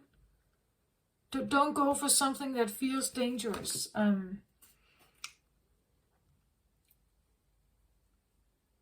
Go for something that feels kind. Like love is kind, love is patient. When some of these words, right? It's if this feels kind, if it feels patient, if it's not rushing anything, if it feels safe for you somehow, then you look at it, right? To avoid certain situations that may have been in the past, for instance, where you gave your heart to something. Maybe you still have your heart invested somewhere, right? But it's no longer healthy for you, I think.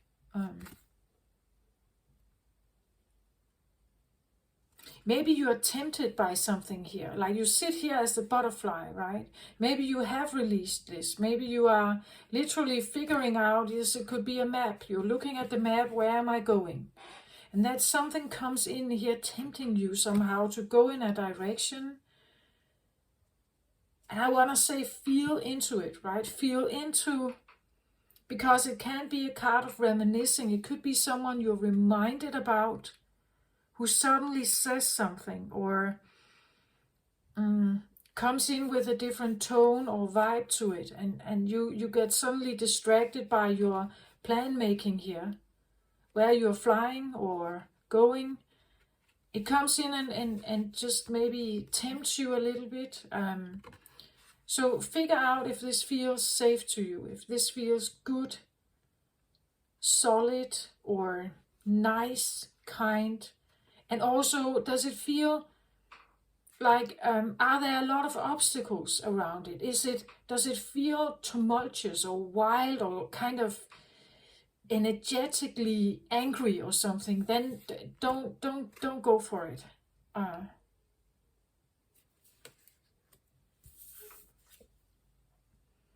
Knight of Pentacles.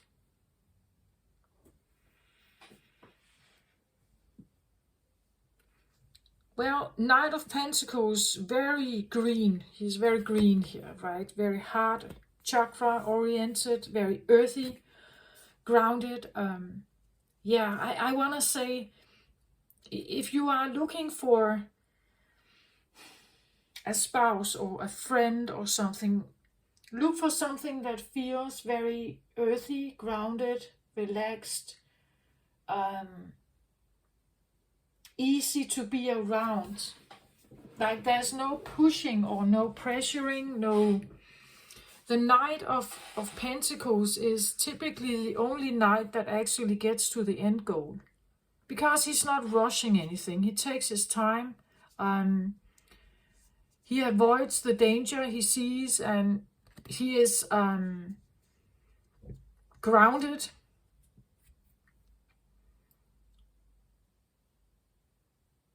He keeps his eye on the prize, but he's not forcing anything. He's not forcing himself or his horse, or he's taking things at a pace that feels right. Maybe there's something, as I said, about the pace. It could be something how they act, how they move, how they move their body. Maybe they have a certain tone to it that feels, it just feels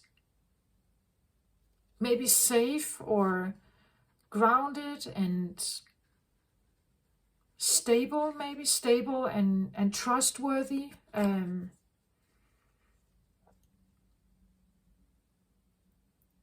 Knights typically have a certain code, no matter which knight it is. Knights, they tend to protect and serve a king, right? In this case, it would be a King of Pentacles, but it can just be the idea of it. This can be a Knight of Pentacles that is evolving, right? He's evolving from being a knight into something more, into, this can be a younger person who is still on the move. They are still educating themselves, maybe. They are still learning. They are still developing a career, maybe.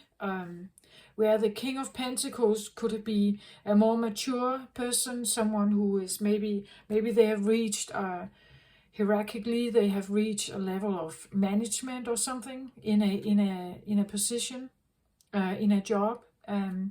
This can be someone who's still learning, right? They're not a page, so this is not a young teenager, but this could be someone who is, well, in between somehow. Someone who is loyal to a cause, loyal to some kind of belief, or they trust in something here. They're quite grounded, earthy.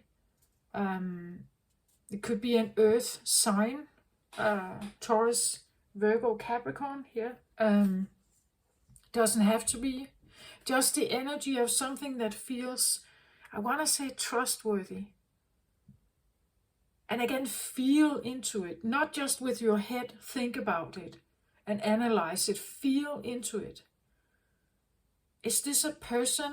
If this is a person in your life, right? Do they make you feel safe? Do they make you feel grounded? Do they make you feel protected even? Do they feel like they are committed? Because a knight is serving a cause. They are committed and devoted to a cause, right? Would they commit to you, perhaps? Would they be that stable? Would it be someone who is willing to make a commitment? Do they feel like that? And stick around long enough to make them actually show their real face here, right? Don't fall for the idea of the knight in shining armor here. This, again, can just be a facade. As you have learned about yourself, that there has been some kind of protective mechanism here. This can be a protective mechanism also. What if they open here? What is actually underneath the armor here of this? Because this can be a nice image, right? This can even be, let's say this is an image on Facebook or some kind of social media, and they just look so great. right? They have maybe they sit in the garden and they have a nice house and a Mercedes in the driveway, right? And it all looks so great. So just take a look at what is the facade of something, but what could actually be underneath here, right?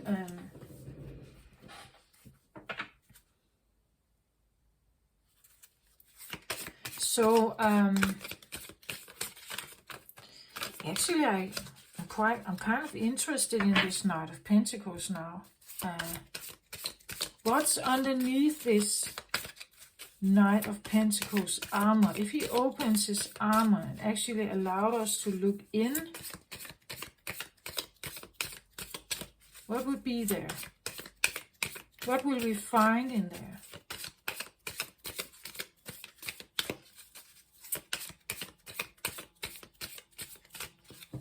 What will we find in there?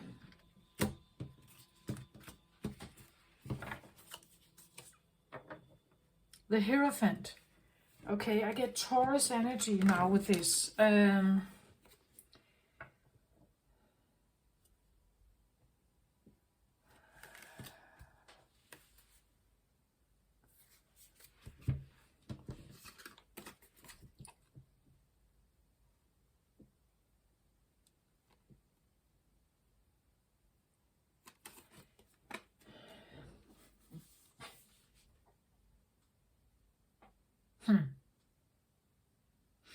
The Knight of Pentacles, if he opens up his armor here, he would be someone where you can be sure that he is probably favoring some kind of order.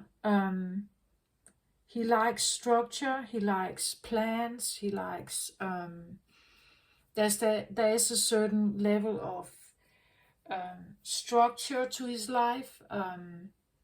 Maybe you need to have structure in your life. The Hierophant can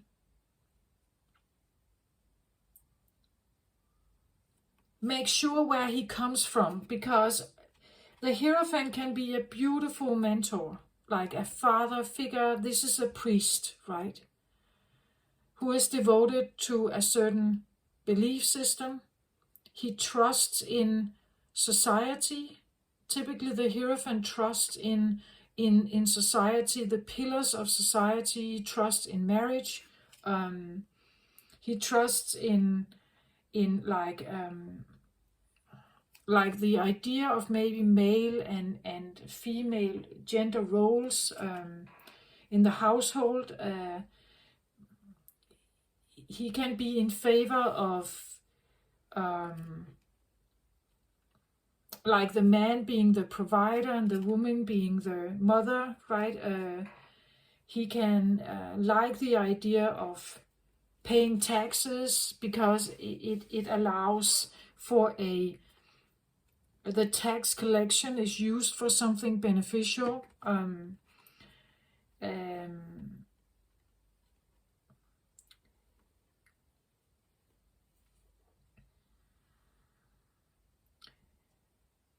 He can have very strong convictions. Again, he is loyal to a cause. He goes slow. He's not, as I said, the Knight of Pentacles. He's not running around. A priest doesn't run around necessarily, right? They go very slow. It's like they're very calm, very... What's that called? I don't know if I want to use the word controlled, but be mindful whether you are dealing with someone who is very controlled in everything they do. I'm kind of, because the Hierophant for me can become someone who gets so caught up in what they believe in that they can only see that. They don't allow for any other understanding. And with underlying energy of 5 of Cups here, which is about loss and lack, I want to say maybe be aware of people who present very trustworthy and fine and everything, but underneath it all, they have like their own agenda and their own preaching. Like they go with, like yeah. The preaching that they have here is also how they move in the world, right? As I said, they are loyal to a cause, and the cause they are loyal to could be the Hierophant, like a part of themselves that dictates something, that says something is right within a certain element of order. I want to say this is also someone who lives within the box. They live within the structure of society, and they somehow like that. They like a sense of order to life and routine and the pillars and structures of church maybe, or the pillars and structures of society, civil life, or whatever you want to call it. There's nothing wild about this one. But I want to say, because I have the 5 of Cups down here, feeling this is a lack of love, right? A broken heart. I want to say, be mindful that you don't come across someone who has like a very external, very polished look, and internally are operating from loss and lack, in how they talk, how they preach, what they say, what gives meaning to their life. Again, it's not that they necessarily are a bad person, it's just their programming, right? They are programmed with something here, and they trust in it. Like they believe this can be like divine calling, that they are supposed to be this way. And I'm not saying it's bad, I'm just saying that if this is what drives them, it's not light, at least. So be mindful about who you come across. This could even be, the Hierophant can become, when he is really out of balance and not at all in his right presence, he can become like controlling and domineering here.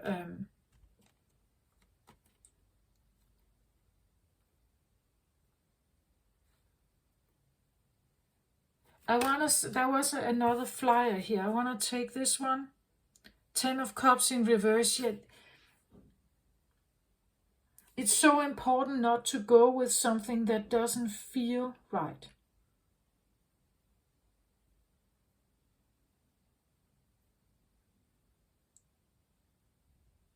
And this is where I feel like, because if we are very uncertain about ourselves, if we are very uncertain about ourselves, we don't feel we have direction in life or no compass, you can't trust your heart alone. You have to sit with it.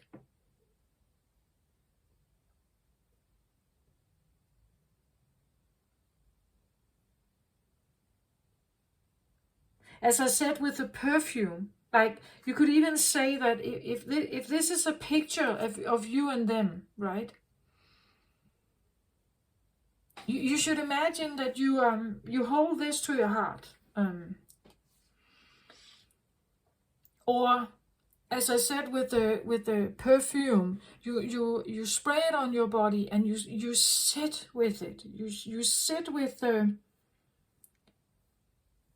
the scent of it, right? And maybe initially in the shop or in the store, you found that the scent was beautiful. It was amazing. You bought it, you took it home, and now you sprayed it on you, and you sit with it, and you realize you actually get a headache from it, or it becomes the volume of the scent. It's like it becomes too big or too much, too like you can't breathe, right? Sometimes we have to sit with it for a while, not run wild with the first instinct that we get.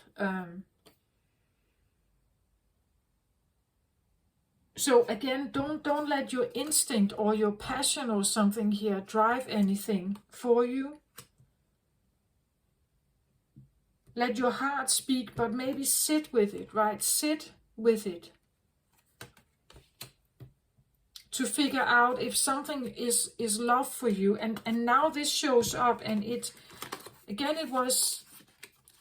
was a flyer to clarify this Knight of Pentacles. Don't trust in the story about the knight in shining armor who comes and rescues you here. Very earthy, very tangible. Pentacle, it can be someone who has money, right? But don't necessarily trust in that alone. Especially if they underneath it all have a preacher here who believes only in their own story, and they come from lack and loss here. So be mindful about how people show up. They may show up quite good, but you need to sit with it, right? You need to sit with the smell of it, the feel to it. If they have touched you somehow, how did that make you feel? Was there something that didn't feel right? It came out reversed here, right?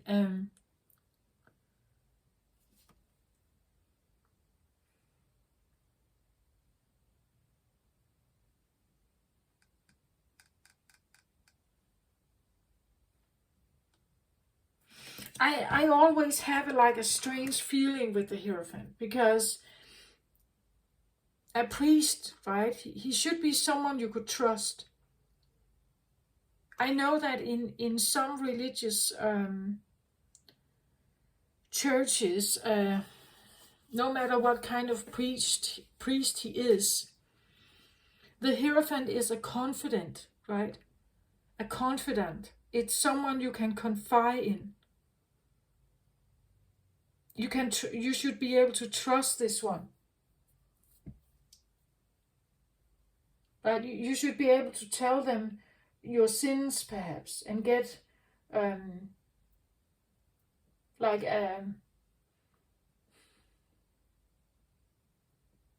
words of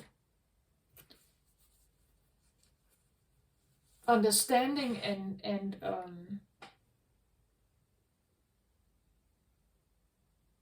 resolution, perhaps, right?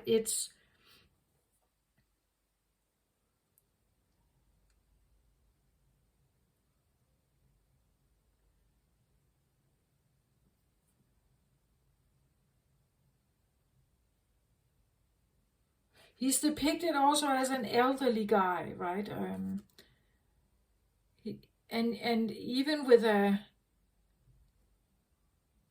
kind of a wand,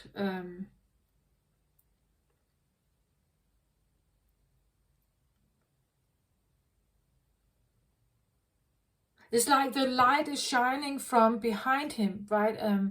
And this can be this feeling that this one is glowing, right? They have this certain charisma, or that what they say is very appealing, maybe. It seems very trustworthy. And I'm not saying they could be. It's just be mindful if they are talking from this point of view. Five of Cups. Five of Cups is like grief, sorrow, still being in a process of healing, or maybe not even healing, but still caught up in grief, sorrow, sadness, broken heart. Be mindful to get yourself involved with people who are looking great on the outside, but on the inside they only hear the words of the Hierophant, who talks only from a place of broken heart or loss or lack here. Be mindful of people who have that tone to them somehow, even if they have a great exterior and everything in their life seems so great. They have a great job, they have a great like friend group, maybe they have a great car, they have money, they seem solid and strong, they seem committed to something. But if there is an undertone of something here,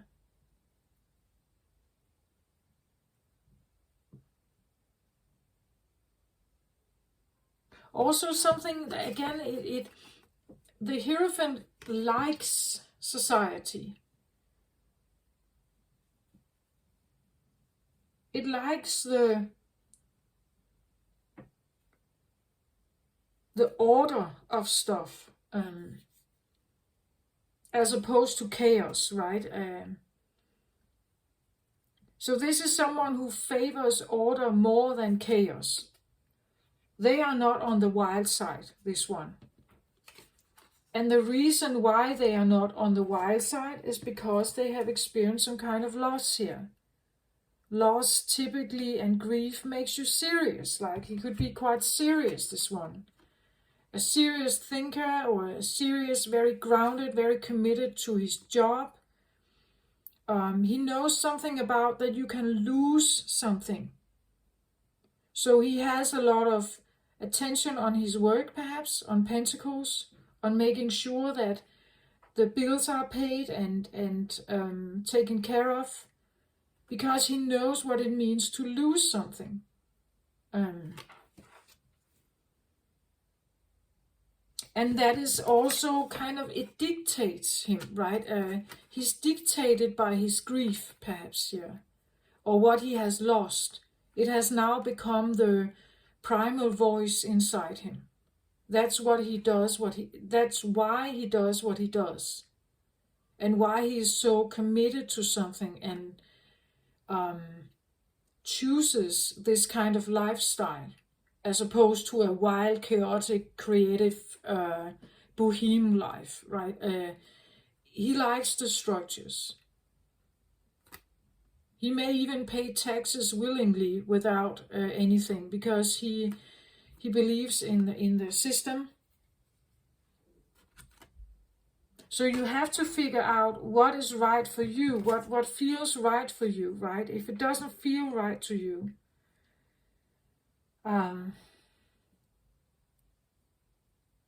Ten of Cups talks about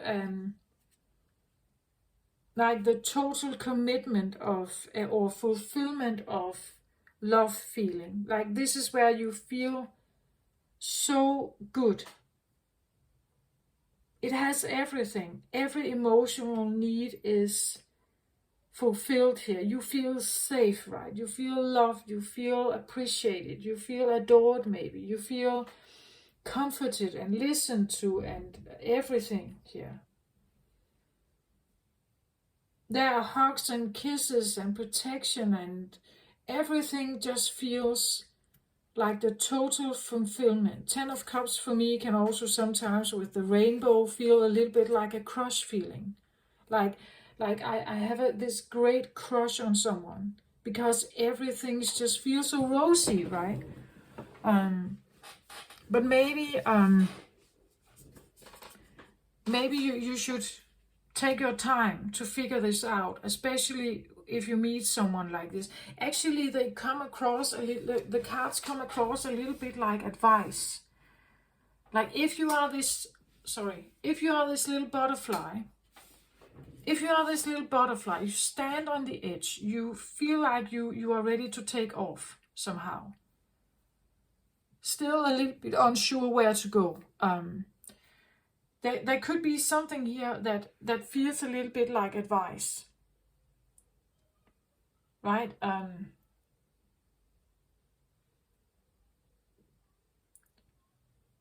Be mindful of the broken heart person. Someone who is too serious, maybe, in everything they do.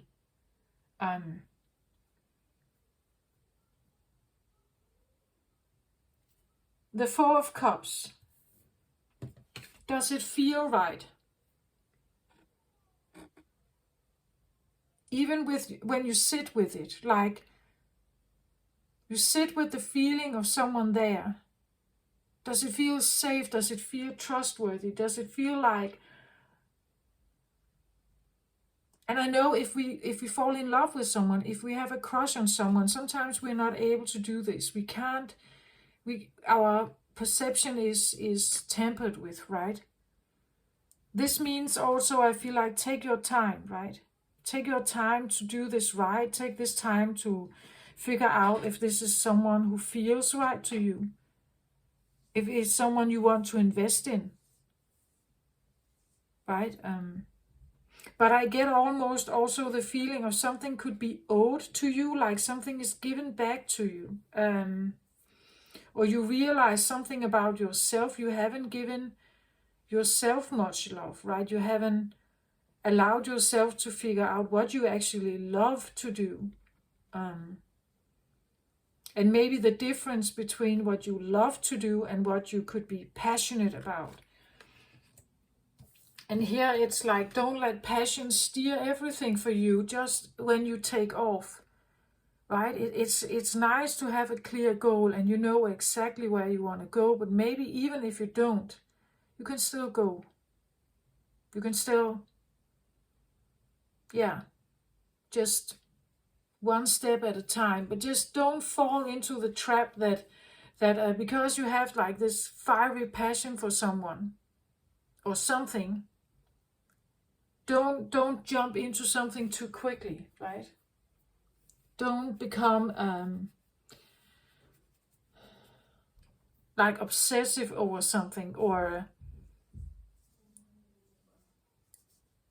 like fire cannot control everything here. Fire and heart is not the same thing. So also determine what it is that you want. Going out in the world, well, if you are the Fool in the tarot, you don't know where you're going to end. It's just, I'm going out there, I'm following some kind of inkling. I decide to go in this direction, and maybe you don't like it, what you find. Then maybe it's not the right direction for you. You go in another direction. You try something. It's not wasted. It's clarification, right? It's clarification of the things that you like and the things you don't like, or the things you like, but there are like so many obstacles. If there are too many obstacles about something, it could be because you're not ready for this yet. The doors are not opening yet for you. You may still need to learn something before the doors open. You want something too fast. You want it too quick. You want it too fast, too quick, too forceful. Sometimes we need to slow down. Okay.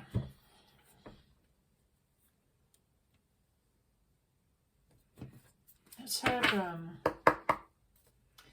this is an oracle deck.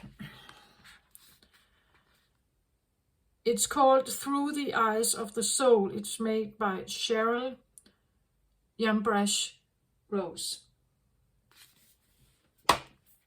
So I want to say, what does your soul want to tell you in this situation? Because there could be a strife between ego, what we want, our ego wants, and what the soul is maybe learning at this point in time about the idea of having been restricted into a inner cocoon, and now suddenly have like everything is almost available for you. Where do you want to go? So maybe the soul is also learning something here. What is the soul learning, or what is the soul wanting to say in the matter here?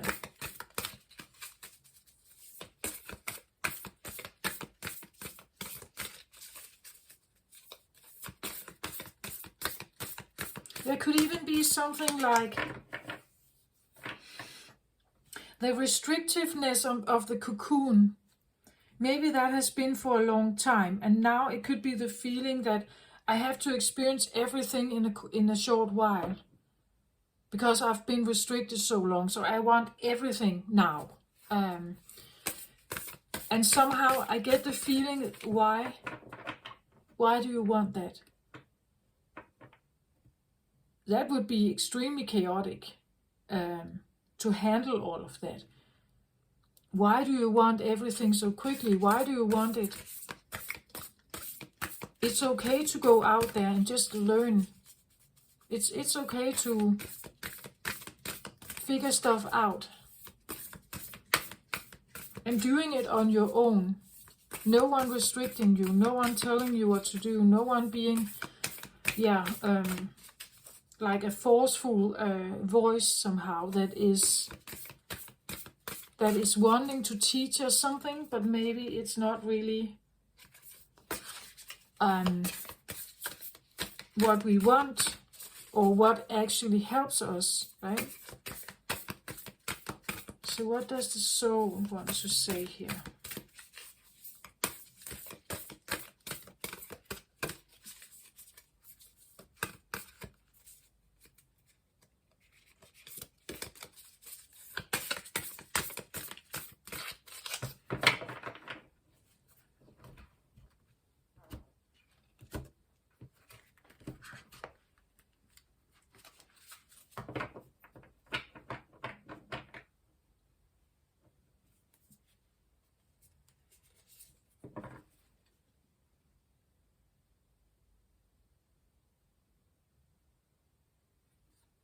It says adapt to a new situation. Yeah, that's what you have to do.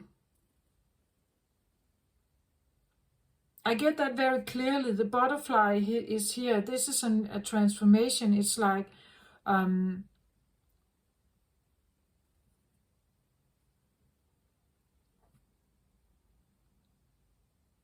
adapting to a new situation. This can come with so much, right? At the bottom of the deck, for this, I get defend what's dear to you. So adapting to a new situation where you may need to defend what's dear to you. So this could be something about speaking up about what you want.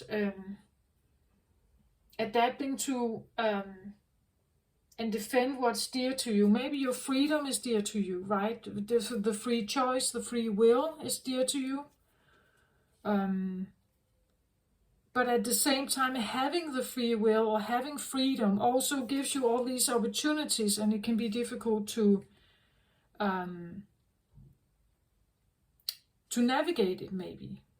I see this also a little bit like a girl and like the more grown woman. Like maybe you are literally transforming from a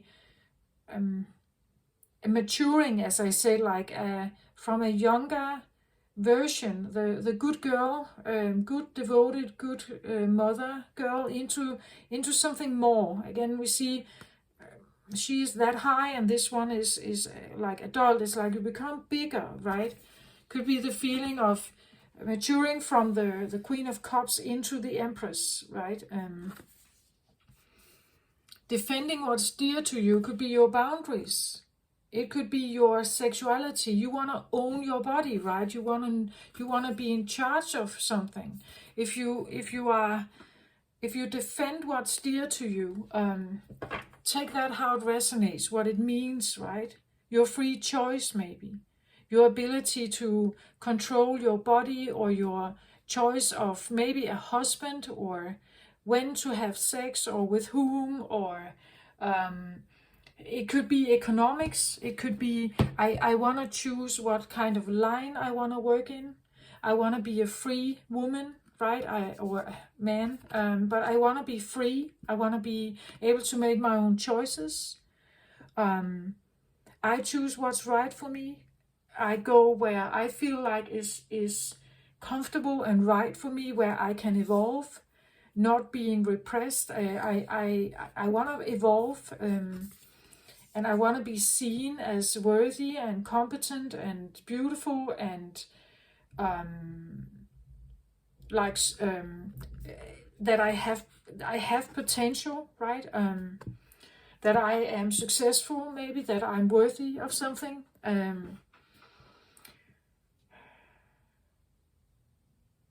So defending what's dear to you can be, maybe you literally defend your children in a situation, in a divorce situation maybe.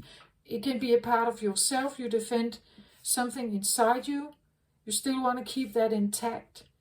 Maybe you still want the good girl to be intact, but also allowing her to be more than that, allowing her to be a bad girl, allowing her to be beautiful and wise and older and more mature and have free choice. She's no longer restricted, right? She's now free to make her choices. She's free to have a different robe, to have a different makeup, to have different hairstyle. She's free to wear the jewelry she feels is right. She's free to go in whatever religious direction she wants to go. She's free to marry the one she loves. Her choice, right? So there's something about the younger version to a different version. But I feel like literally also bigger, like a bigger presence. I said that with the Leo reading, something about growing a stronger new presence. It's almost like as expanding aura of like being viewed as, maybe it's something about defending the right to be viewed as more, right? I'm defending the right to be more than just this little good girl, right? And that means that you are now not only defending yourself, but you are actually also adapting to the fact that if I'm not supposed to stay this anymore, I become something else. So I adapt to a new me, which I don't know exactly what that is yet.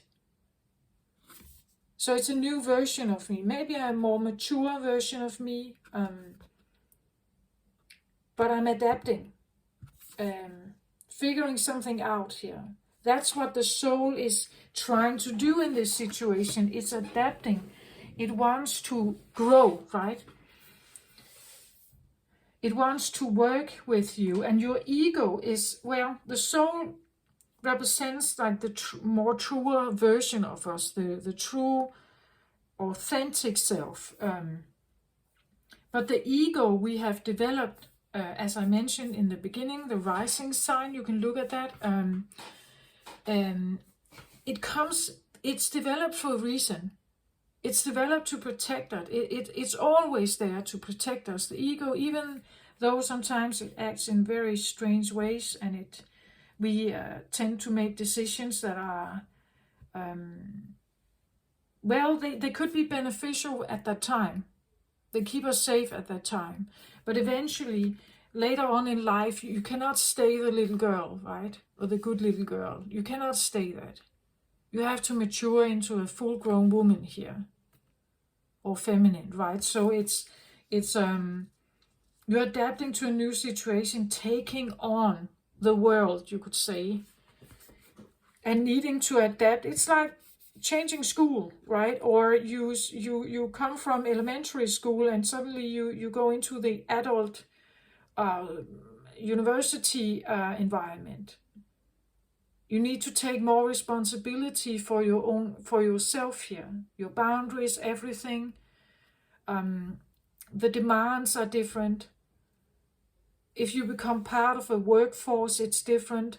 Suddenly you cannot stay just this small little good girl. You also need to keep up your own boundaries, right? Or otherwise you could be overwhelmed by people's demands on you, right?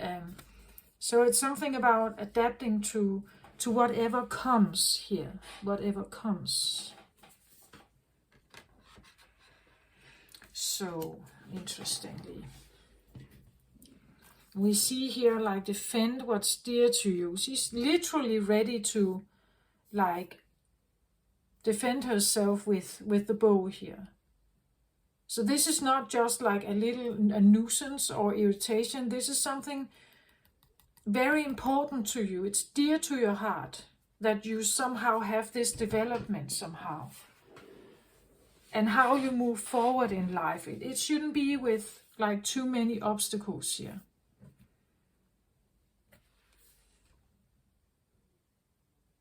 Okay, so what is the new version of you? Can we have some kind of inkling of this maybe? Now I take the Akashic Tarot here.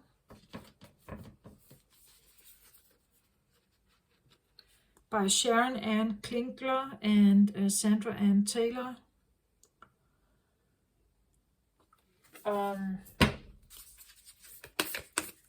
So the Akashic Tarot is what we say, the Akashic Records, the great book of records. Spiritually, we can tap into this psychically. I have an experience about past lives, maybe seeing patterns in our own life being like repeated, perhaps. Maybe you've been in this situation before in earlier lifetimes. But this, to me, is also a deck that can tell me something about like ending cycles or having new beginnings, new learning curves, new things that are also in the Book of Record. It's also in the Book of Record.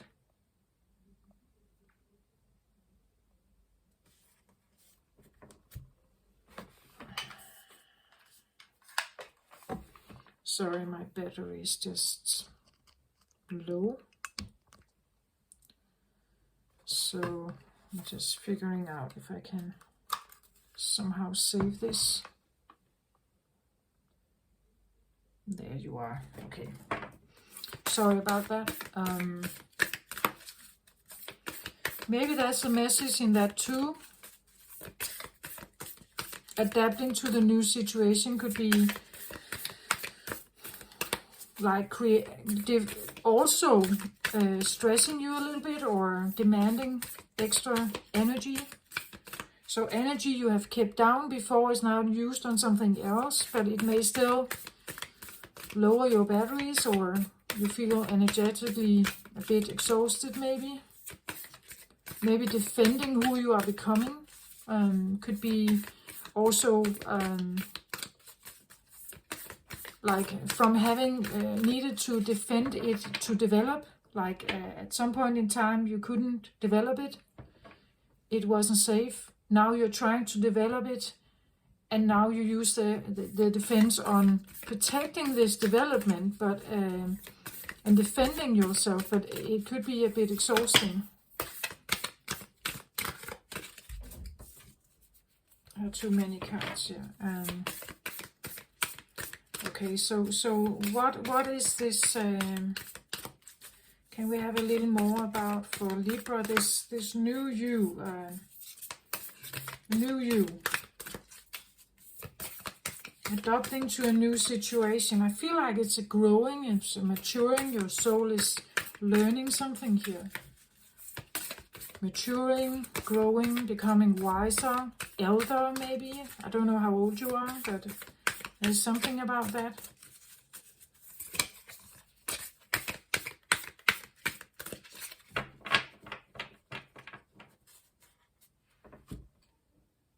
This could even talk about if this is your child and you are taking them there now from daycare into school, right?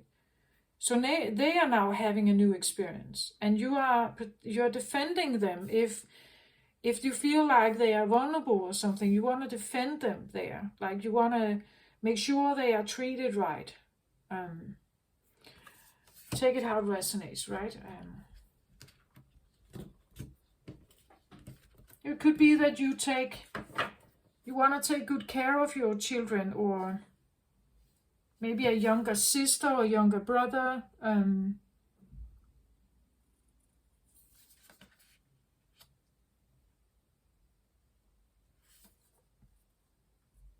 Maybe someone else is adapting to a new situation and you are kind of defending them, right? Because they are dear to you somehow.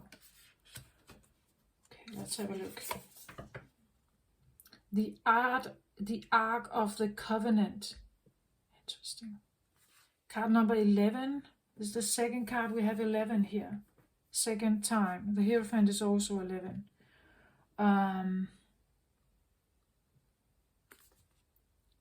The Art of the Covenant.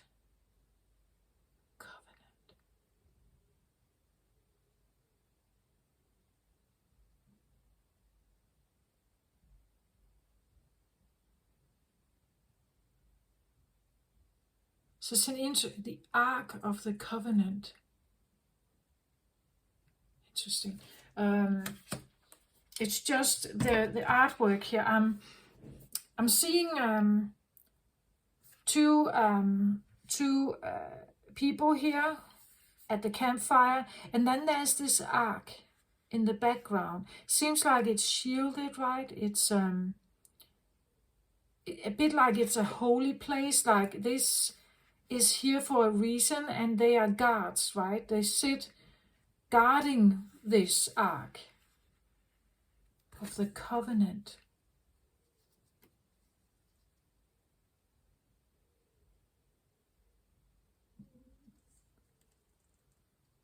It's like guarding something sacred, guarding something important, being the protector of something, or at least, if not protector,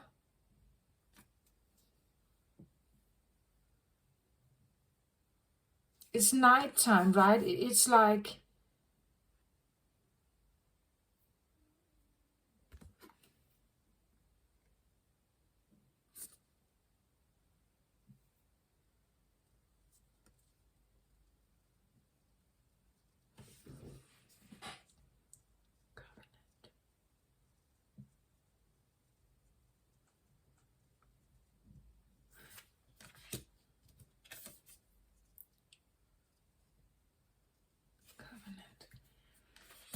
I wanna take the book on this one. It's just, it comes across as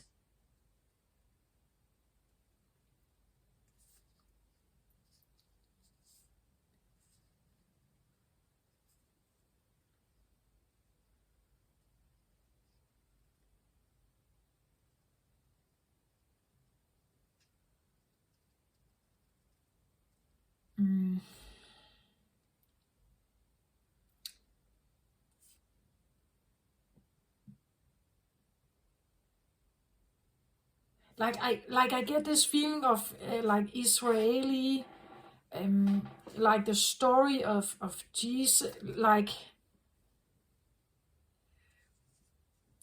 the Ark of the Covenant.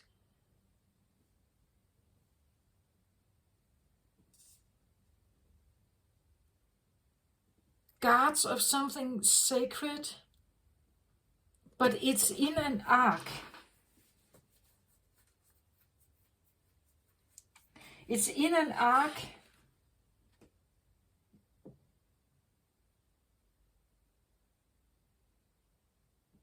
And again, it's in a tent, a separate tent, guarded by two. There's fire here. They are awake. They sit and I feel like protect this, overlook it.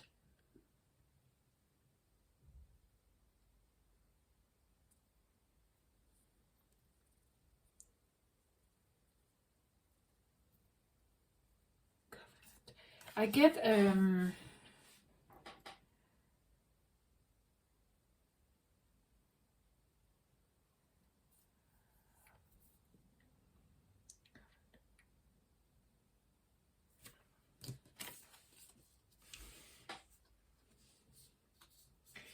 I get the feeling of like being overprotective of something.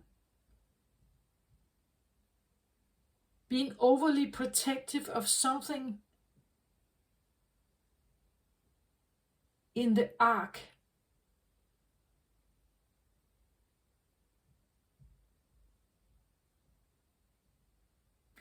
It can be part of yourself, something that is inside you. It's like she's almost, we can see it as she stands in front of her, but we can also see it as she is in her, right?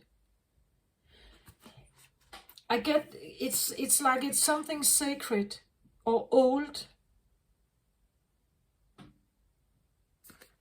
It could be that you have been protecting something here. A child of yours who has some abilities. It can be part of yourself who has certain abilities. We see how on the front page here, we see the woman having a star on the third eye. It's like a gifted child, or a special child, a sense of a chosen.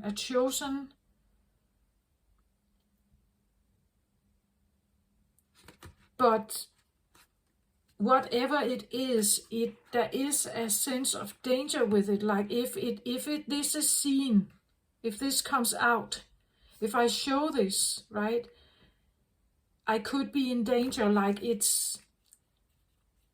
I have been protecting it like an ark, right? It has that volume to it. It's not just any little box. It's something that is,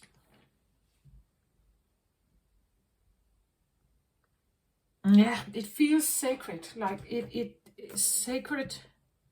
And this covenant, there's something about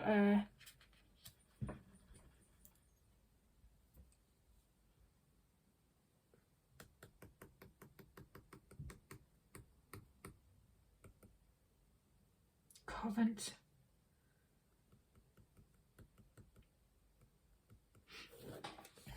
I don't know if it's like a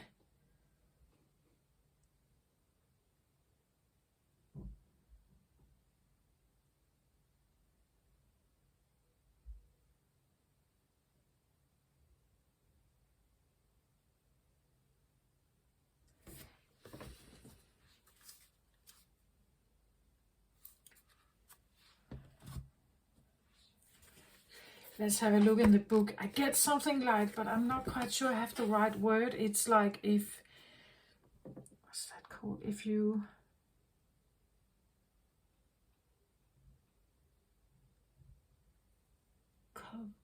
what's that called?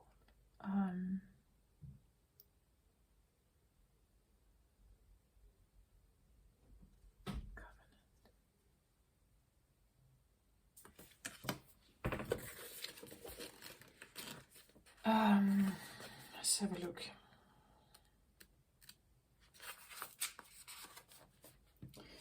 So, I'm reading from the book here. The Ark of the Covenant. It's almost like Ark of a Covenant, like a mystical society, or like a certain circle of witches, or a certain circle of knowledge, old sacred knowledge, something like that. And like having it, like it's built in you, but it has been dangerous to show it somehow. Okay, let's have a look what it says here. The Ark of the Covenant, upright, meaning the stars are shining on a serene desert night. Fire burns before a number of white tents. Inside one of the tents, just beyond the open front flaps, rests the Ark of the Covenant. 2 men sit by a crackling fire nearby. At the most mundane level, this card can represent a beneficial legal contract or title transfer. It also can show successfully working with professionals, such as brokers and lawyers. More often, it indicates that you are living true to your own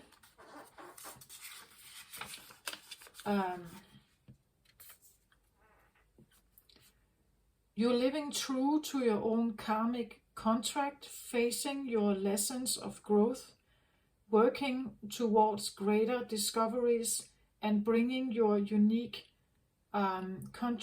contribution to the world. Your karma does not rule you, you rule it. When the work becomes too great, taking a rest doesn't break with your covenant, it supports it. You understand the phases of time and energy, and you work within those phases. Some of your karmic directives at this time may involve other people. If so, make sure there is no urgency, need, or personal agenda in play. Don't let yourself get pulled into an emotional drama. Exactly what I feel like up here, right? Know that the things that require your attention now reflect a commitment that has a far-reaching influence that may impact your present as well as your future lives. So continue to work towards your higher purpose, to uphold the sacred covenant you have to touch the world with your light. Close your eyes and imagine the ark of the covenant opening before you. Within it, you see the contract that contains your highest purpose. What is that purpose? Sense one word or motion or picture and one action you can take today to pursue it. That could be a little exercise for you, maybe, that if you take a look at the picture and you just allow yourself, pause the video maybe, and you ask yourself, or you imagine yourself opening this covenant, what may be in it? And even if your ego says, I don't know what it is, I can't see anything, look a little closer. Relax. Breathe.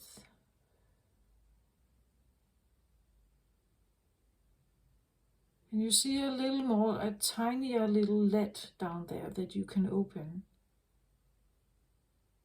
Even if you don't know what it is. You say to yourself, I allow myself to look anyway. Despite that I don't know it,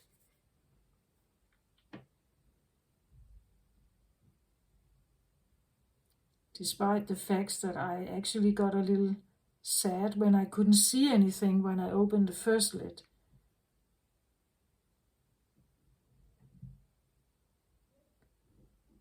Be relaxed before you open the second one, right? And then just have a little peek into it.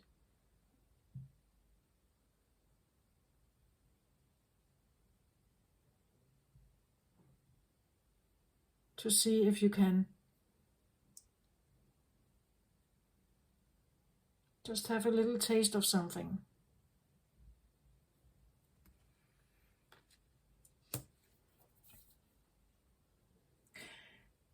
When I sat and I was kind of puzzled with the image earlier, and the covenant word kind of puzzled me a little bit. I kept coming back to like covered. If we covered something.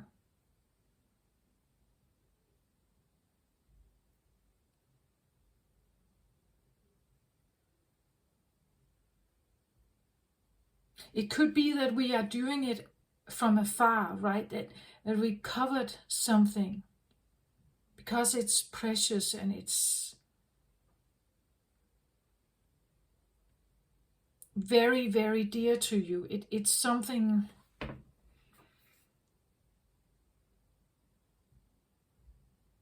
we are even willing to not go too close to it because we don't want to hurt it, right? We don't want to mess up whatever it is, like it has a certain uniqueness to it. And if I get too close, I could mess it up, I could pollute it. I have to come in right. I have to be clean, or I have to be committed. I have to really want this. I have to be strong enough to yield it, or whatever. I can covet it from afar even. That's what I felt like with this. It's almost like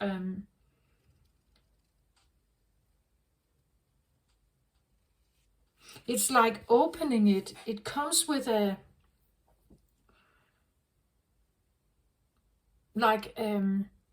opening this. First of all, it's something that has been kept,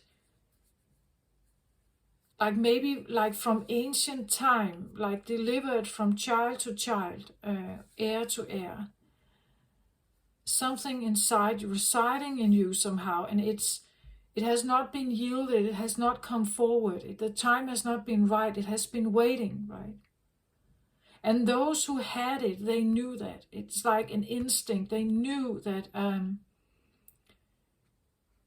I can't just act on my instinct here, right? I can't act on my instinct. It has to be safe. Like the time has to be right here. The time has to be right. The environment has to be safe. I have to not go fast on this. I have to be educated also to open this and see what's inside. I have to be prepared. I have to learn. I have to grow. I have to mature. Right? I have to mature here. I can't open the lid here and be an immature. I have to be an empress, perhaps, to yield whatever it is that's in here. I have to really know my worth. I have to stand my ground. If I somehow get close to this and I'm not worthy, right? The worthiness, I feel like, comes from maturing also, really knowing what you get yourself into. It's like embracing something that is big, I feel like. It's big, a big power perhaps. A big power. So coming close to this, it can be polluted, right? You have to come in right. You have to come with honor and respect. You have to know that this is special. Becoming an apprentice maybe with this is like an honor. It's special, right? It's something that requires dedication and devotion, and you have to be ready for that, right? So there could even be like a little bit of fear perhaps about looking what this is. I get this feeling, I had it before also, like covered something. I covered something from, I feel like afar, but I also feel like it's in you, like it's something residing in you, but I've been protecting it, like it's sacred.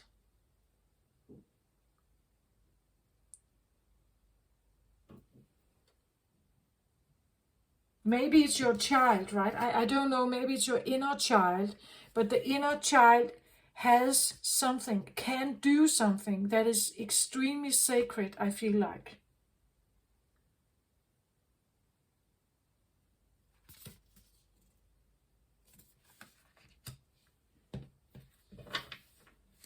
But again, now I have this feeling like if I wanted to maybe take a card and look even further, but I have still this feeling of like respect, like I like really needing to respect something here.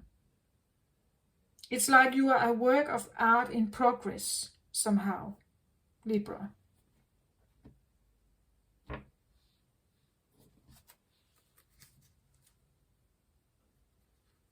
At the bottom of the deck for the Ark of the Covenant, I get the Three of Keys.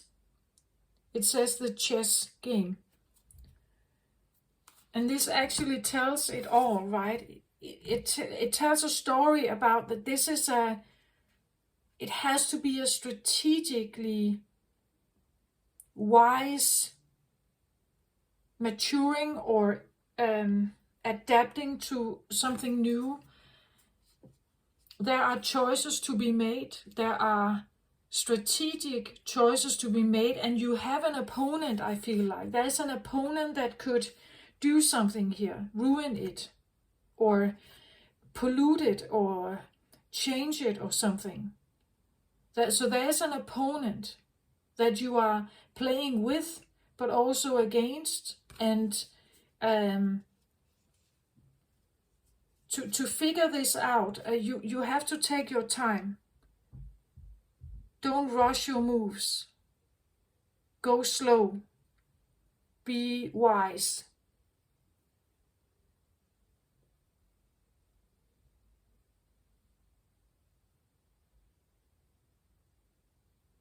Maybe even be tactical.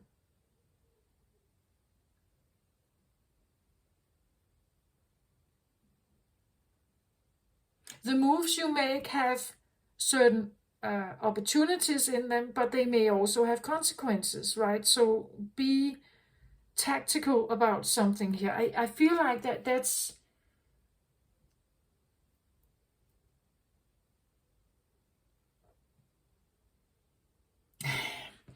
I'm not quite sure, but there's a feel of, as I said, this like coveting something from almost afar. And when you get closer to it, it's almost like it frightens you, right? It's almost like you would want to run away from it again. If you come very close to it, it's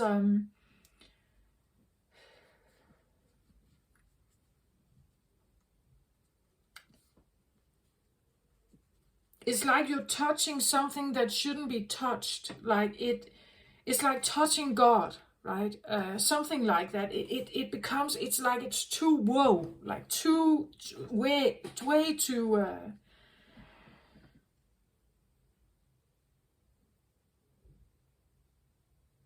So being a stranger who just kind of covets something a little from afar is better, right? It feels better. It's like I don't pollute anything. I don't.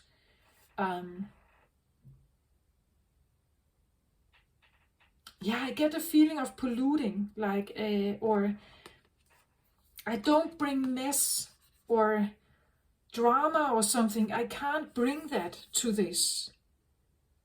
To open this arc, I have to be ready. I have to be ready to do that. I covered something. I've been coveting this from afar, but I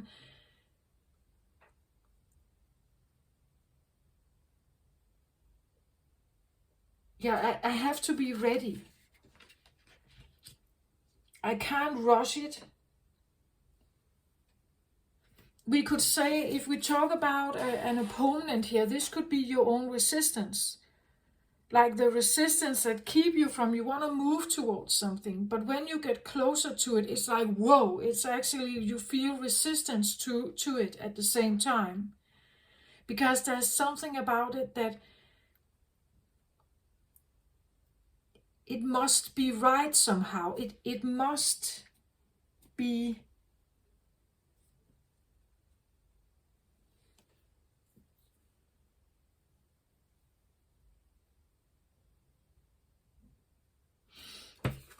It can't be opened unless it is the right time. If I try to open it before, I will not be ready to yield whatever this is, or to touch it, or to like get in touch with it, or I won't be able to understand it. I will not be wise enough to decipher what this is, or I will not feel safe in it. I have to become the Empress, right? I have to become the Empress. maybe in high priestess form, but I have to become the Empress somehow. Otherwise, I will never be able to see what's in here. And I will also not be able to worthy, strong enough, present enough, wise enough. I need all the elements, right? Even defending, maybe you need also to be able to defend yourself from what this is. So it takes an Empress to get in contact with this. Otherwise, it will not be yielded right? If let's say if an immature Page of Wands opens this one, what could happen? He could become a control freak, right? A wild, crazy child. Because he has not learned how to control the fire energy, right? He doesn't know how to, it will take over, it will make him crazy. To yield whatever energy this is, extremely powerful, I guess. That's what I feel like. It takes an Empress.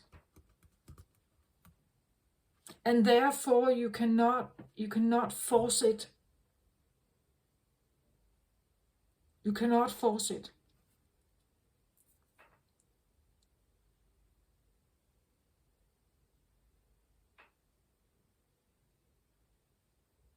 It's almost a feeling of being sitting side by side with Jesus or God.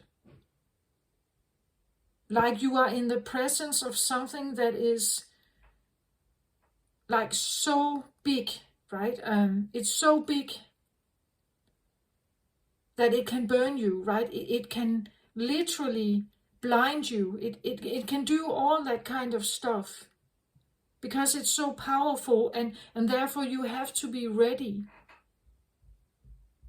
to look at it, feel it, taste it, smell it, talk to it, connect with it. That's what I feel like.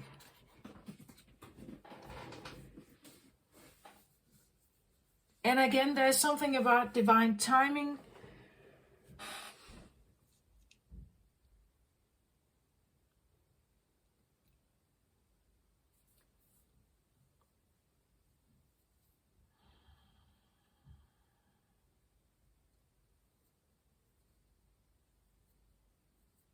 I don't know if I want to say it's a connection, a powerful connection in making.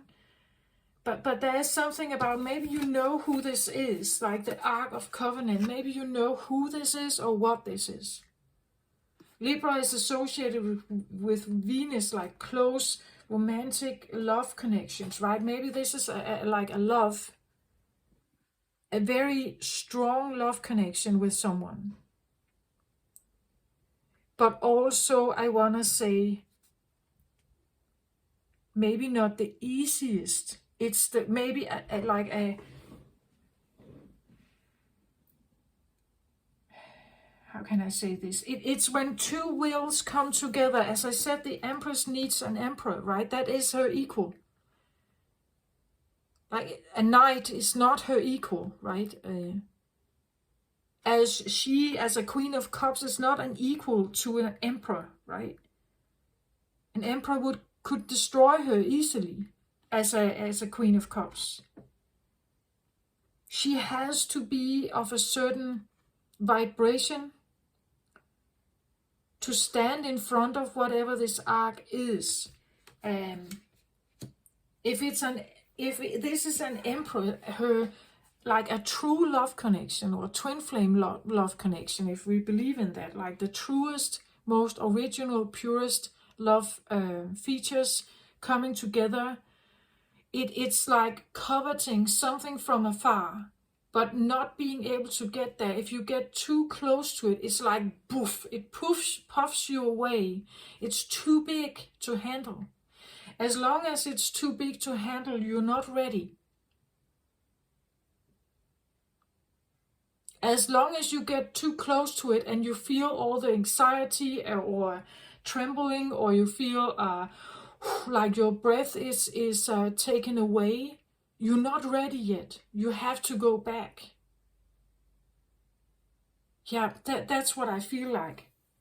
It's like there is someone or something you are coveting, maybe from afar, and you want to fly to them. As a butterfly, maybe you want to fly to them, but you also know your wings could easily break there. Like this 2.0, that you are the new you, or the new version of you is still sitting there, right?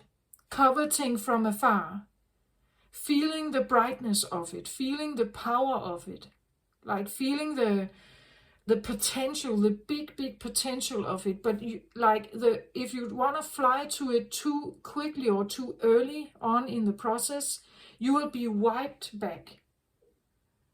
It's that kind of feeling, like if I get too close to the candle here, I will be burned, right? So I have to be ready to yield the fire. Otherwise it will burn me, right? That kind of feeling. Or I have to yield the earth. I have to have an equally strong presence, boundaries, or speech, knowledge, understanding. I have to have that. Otherwise I cannot be close to it. I cannot be close to it. And I will also not be the right match. It may even be that this arc is not even opening. It could be the feeling if this is someone, a person, it could be that they have blocked you, right? Because you came in with a Queen of Cups energy, and that's not their counterpart. They're looking for this one. So as long as you show up like this, they are blocking, not opening up. So you are maturing into something new. And when you have that energy right, when you have conquered your fears, or released yourself from karmic ties, you may be ready to open this or get closer to it. And maybe it will open itself to you. Something may be opening up itself to you when you're ready, I feel like. I just have the feeling you can't control it. It takes the time, it does. You can't go too fast.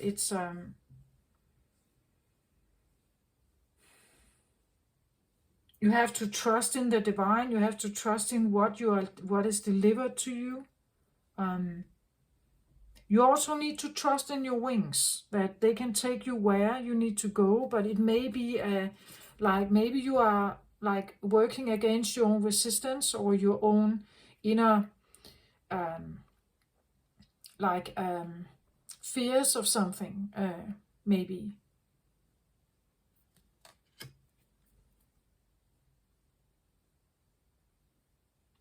An interesting reading, Libra, but this is what I feel like I have for you. I get also the feeling that when we have an Empress here, she has no mask. And so does the inner child. They have no mask. This is the pure, authentic version. Right? The pure, authentic version. Standing in pure presence. This is the one who can do that. And only then will the arc open here. Right?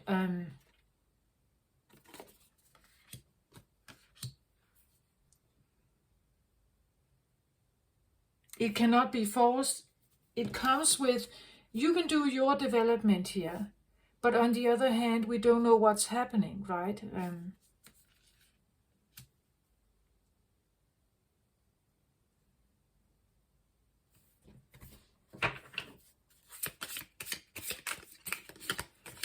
Is there any development on the arc here? Is there any kind of development going on the arc?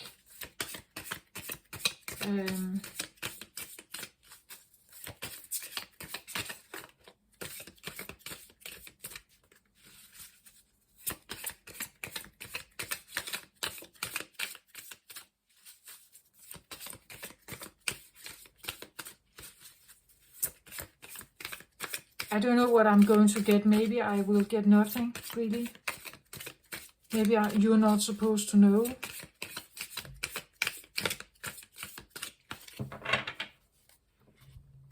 Maybe I'm not supposed to know.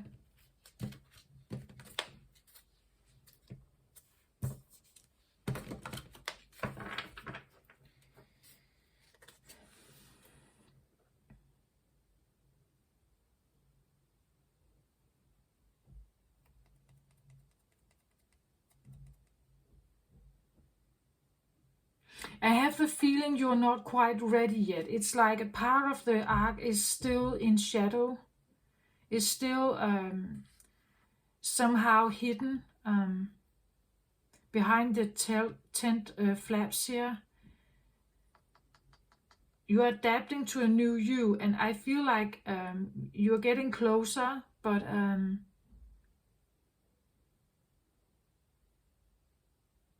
there could still be resistance, right? Or adaptation that may feel like an opponent in your life or in your body or whatever. So, Ace of Swords. I asked if there was any kind of development on the other side. Ace of Swords can be can talk about new communication. It can talk about a new truth. It can talk about like a new perception or new understanding about something, changing perception, speaking from a different mind, having realizations, epiphanies, something like that. The white dove indicates some kind of purity, speaking from a pure place. Ace of Swords can, because it connects with the throat chakra, it can be something about identity, maybe an identity shift or an identity change of some kind. Maybe someone would like to talk. But this can simply also talk about a truth that is residing within the arc. A truth that you need to accept, a truth you need to understand about yourself or about the person. The person in question could be an air sign. You are an air sign, Libra. This can talk about your voice. It can talk about a voice of truth, right? So maybe there is truth coming or epiphanies, opening up of communication. I'm not quite sure about that though, because it somehow it feels very close to me.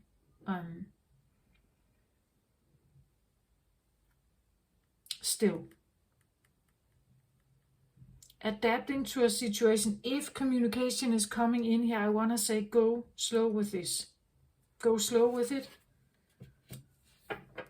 We could even talk about this is like a third eye communication. Maybe this is from a higher truth. It could be from your guides, from angels, from psychic abilities, telepathy, all kinds of clairaudient, maybe claircognizant kind of understandings.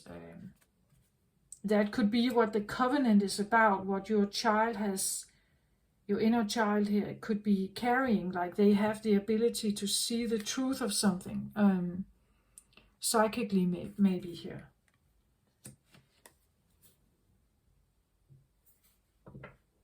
At the bottom of the deck, I get the Four of Wands. So this is the card that typically talks about a marriage card.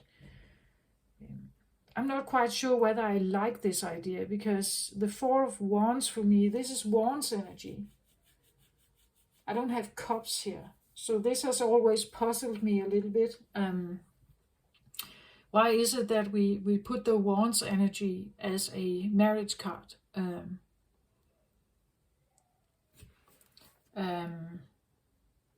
But it talks to me that there could be like, there could be passion, right? There could be, there could even be enough passion or attraction, motivation, inspiration to devote yourself to something else. It could be a new truth about marriage, right? A truth about another person here.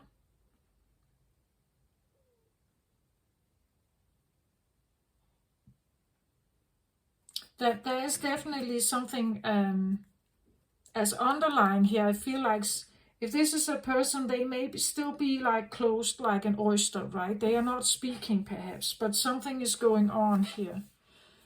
They may know something, but they are not speaking about it to you. I think still not speaking to you about it. And it may have to do with family situation. Like it may have to do with their own family situation.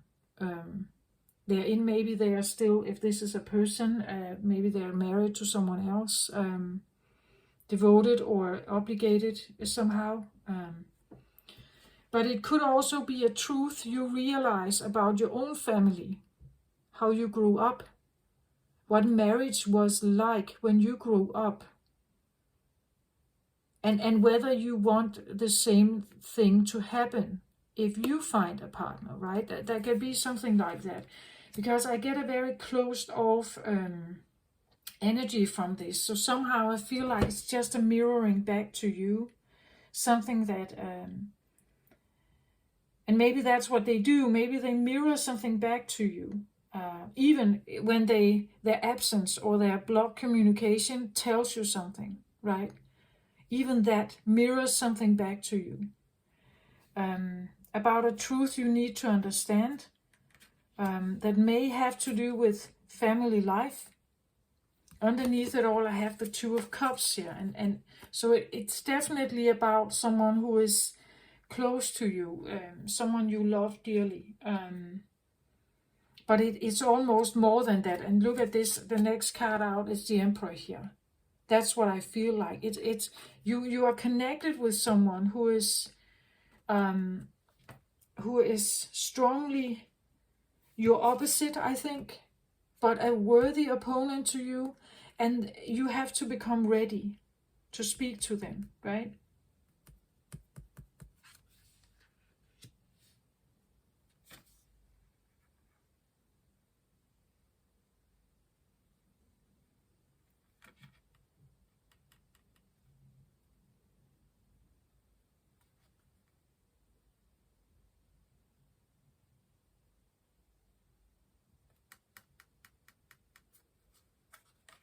I said something about like an opposite or an opponent. Maybe that's what it's about, that the attraction or the pull or the understanding of this connection is very strong because you are opposites. So like having to deal with a person like that which is very powerful. The Empress is very powerful. You have to become worthy, right? You have to become an equal opponent to them. You have to be able to play their game or understand them on that level.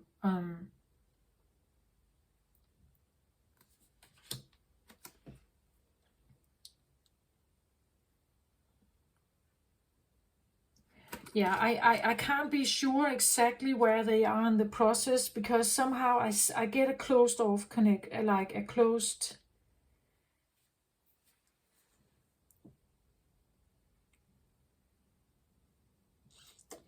Potentially, maybe only for one or two of you out there, it could be a situation where this person is no longer alive.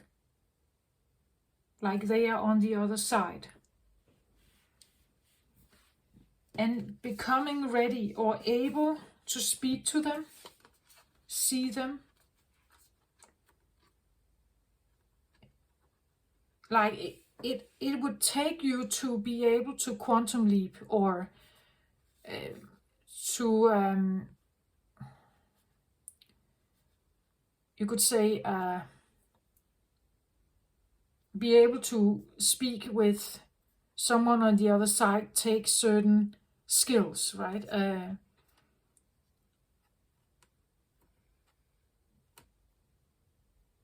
Even I want to say, to imagine the idea of having a parallel life with someone here, like living in another world, where they are alive, where you could have your family, that would require something otherworldly, wouldn't it? Maybe that's why I said that what you are coveting here is big. Like it's something, it could even be a big secret. If you actually manage to do this, connect with something on the other side, it would be like big news, right? It would be something that breaks every understanding of how to interact with each other. It would be big news, right? If you would have that kind of power. The idea about maybe someone being deceased is this idea that it feels very closed.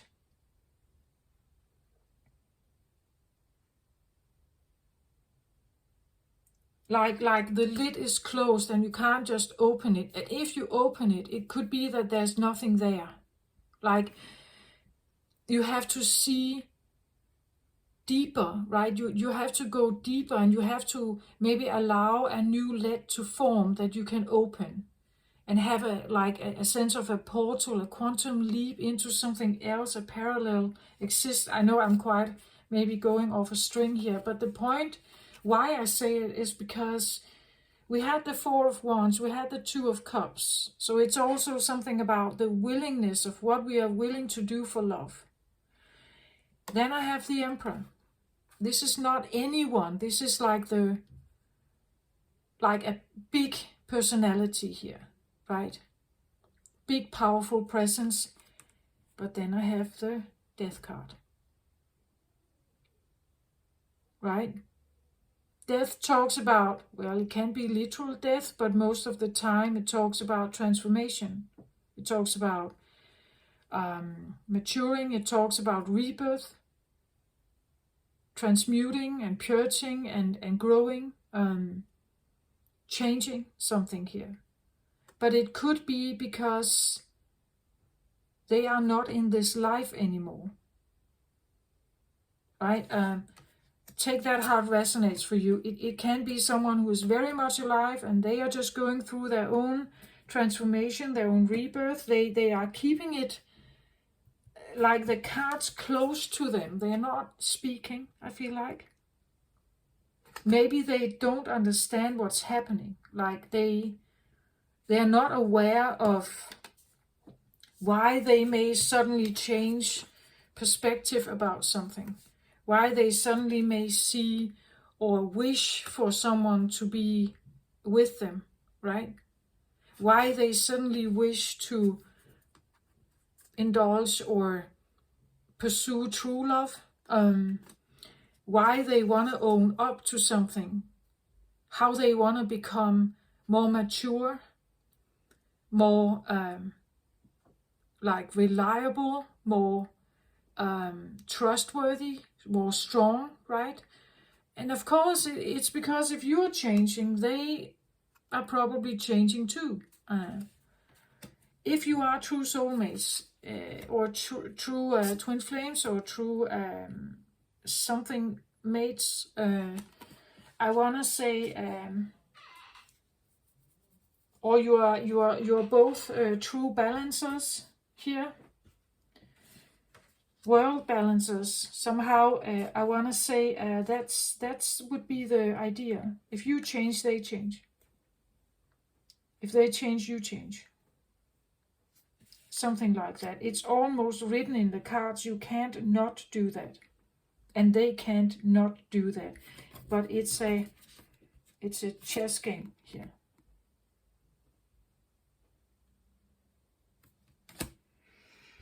You can't force anything.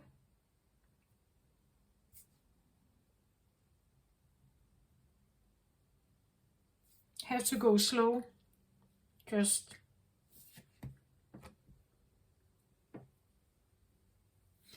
the wheel of the, like, I took a card on the woman here, like, I see her as the Empress. So growing and maturing. I took a random card just off the deck here, and I get the Wheel of Fortune again here. So this is the second time this is out. The Wheel of Fortune talks about the it is in motion, right? The motion is, it's there. It is, the wheel is actually spinning. It is in motion. It may not feel like that, right? It may feel like it goes very slow, but it is moving, right? It is moving. Get the Queen of Pentacles now here. Like, yeah, maybe you need to learn about the Queen of Pentacles. About safety, security, money, education, like the basic needs of home and everything. Becoming more self-sufficient, maybe. As the Queen of Cups, we can tend to become reliable on someone else. Here it's like you can become your own business owner. You can learn how to yield economics and the more grounded matter oriented stuff. So that there could be something like that.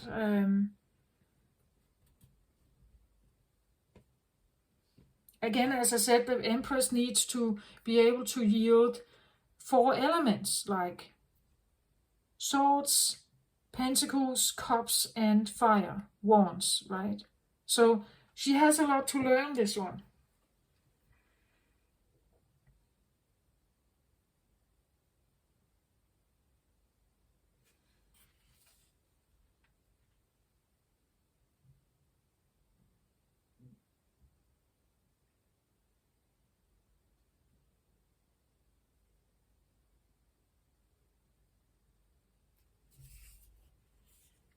Yeah, that's what I feel like.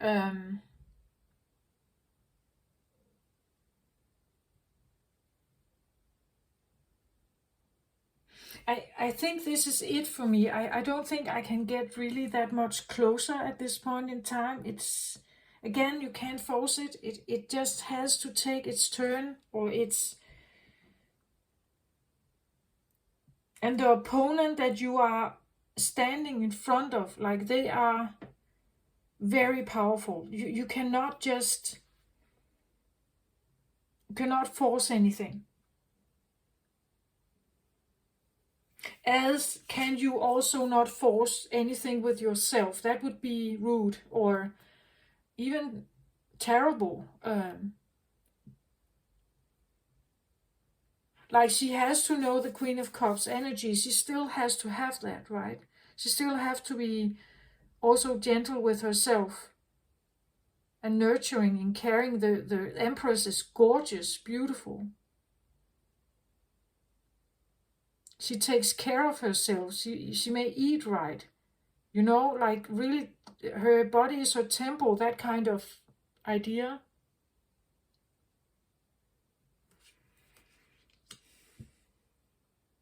That's what I feel like.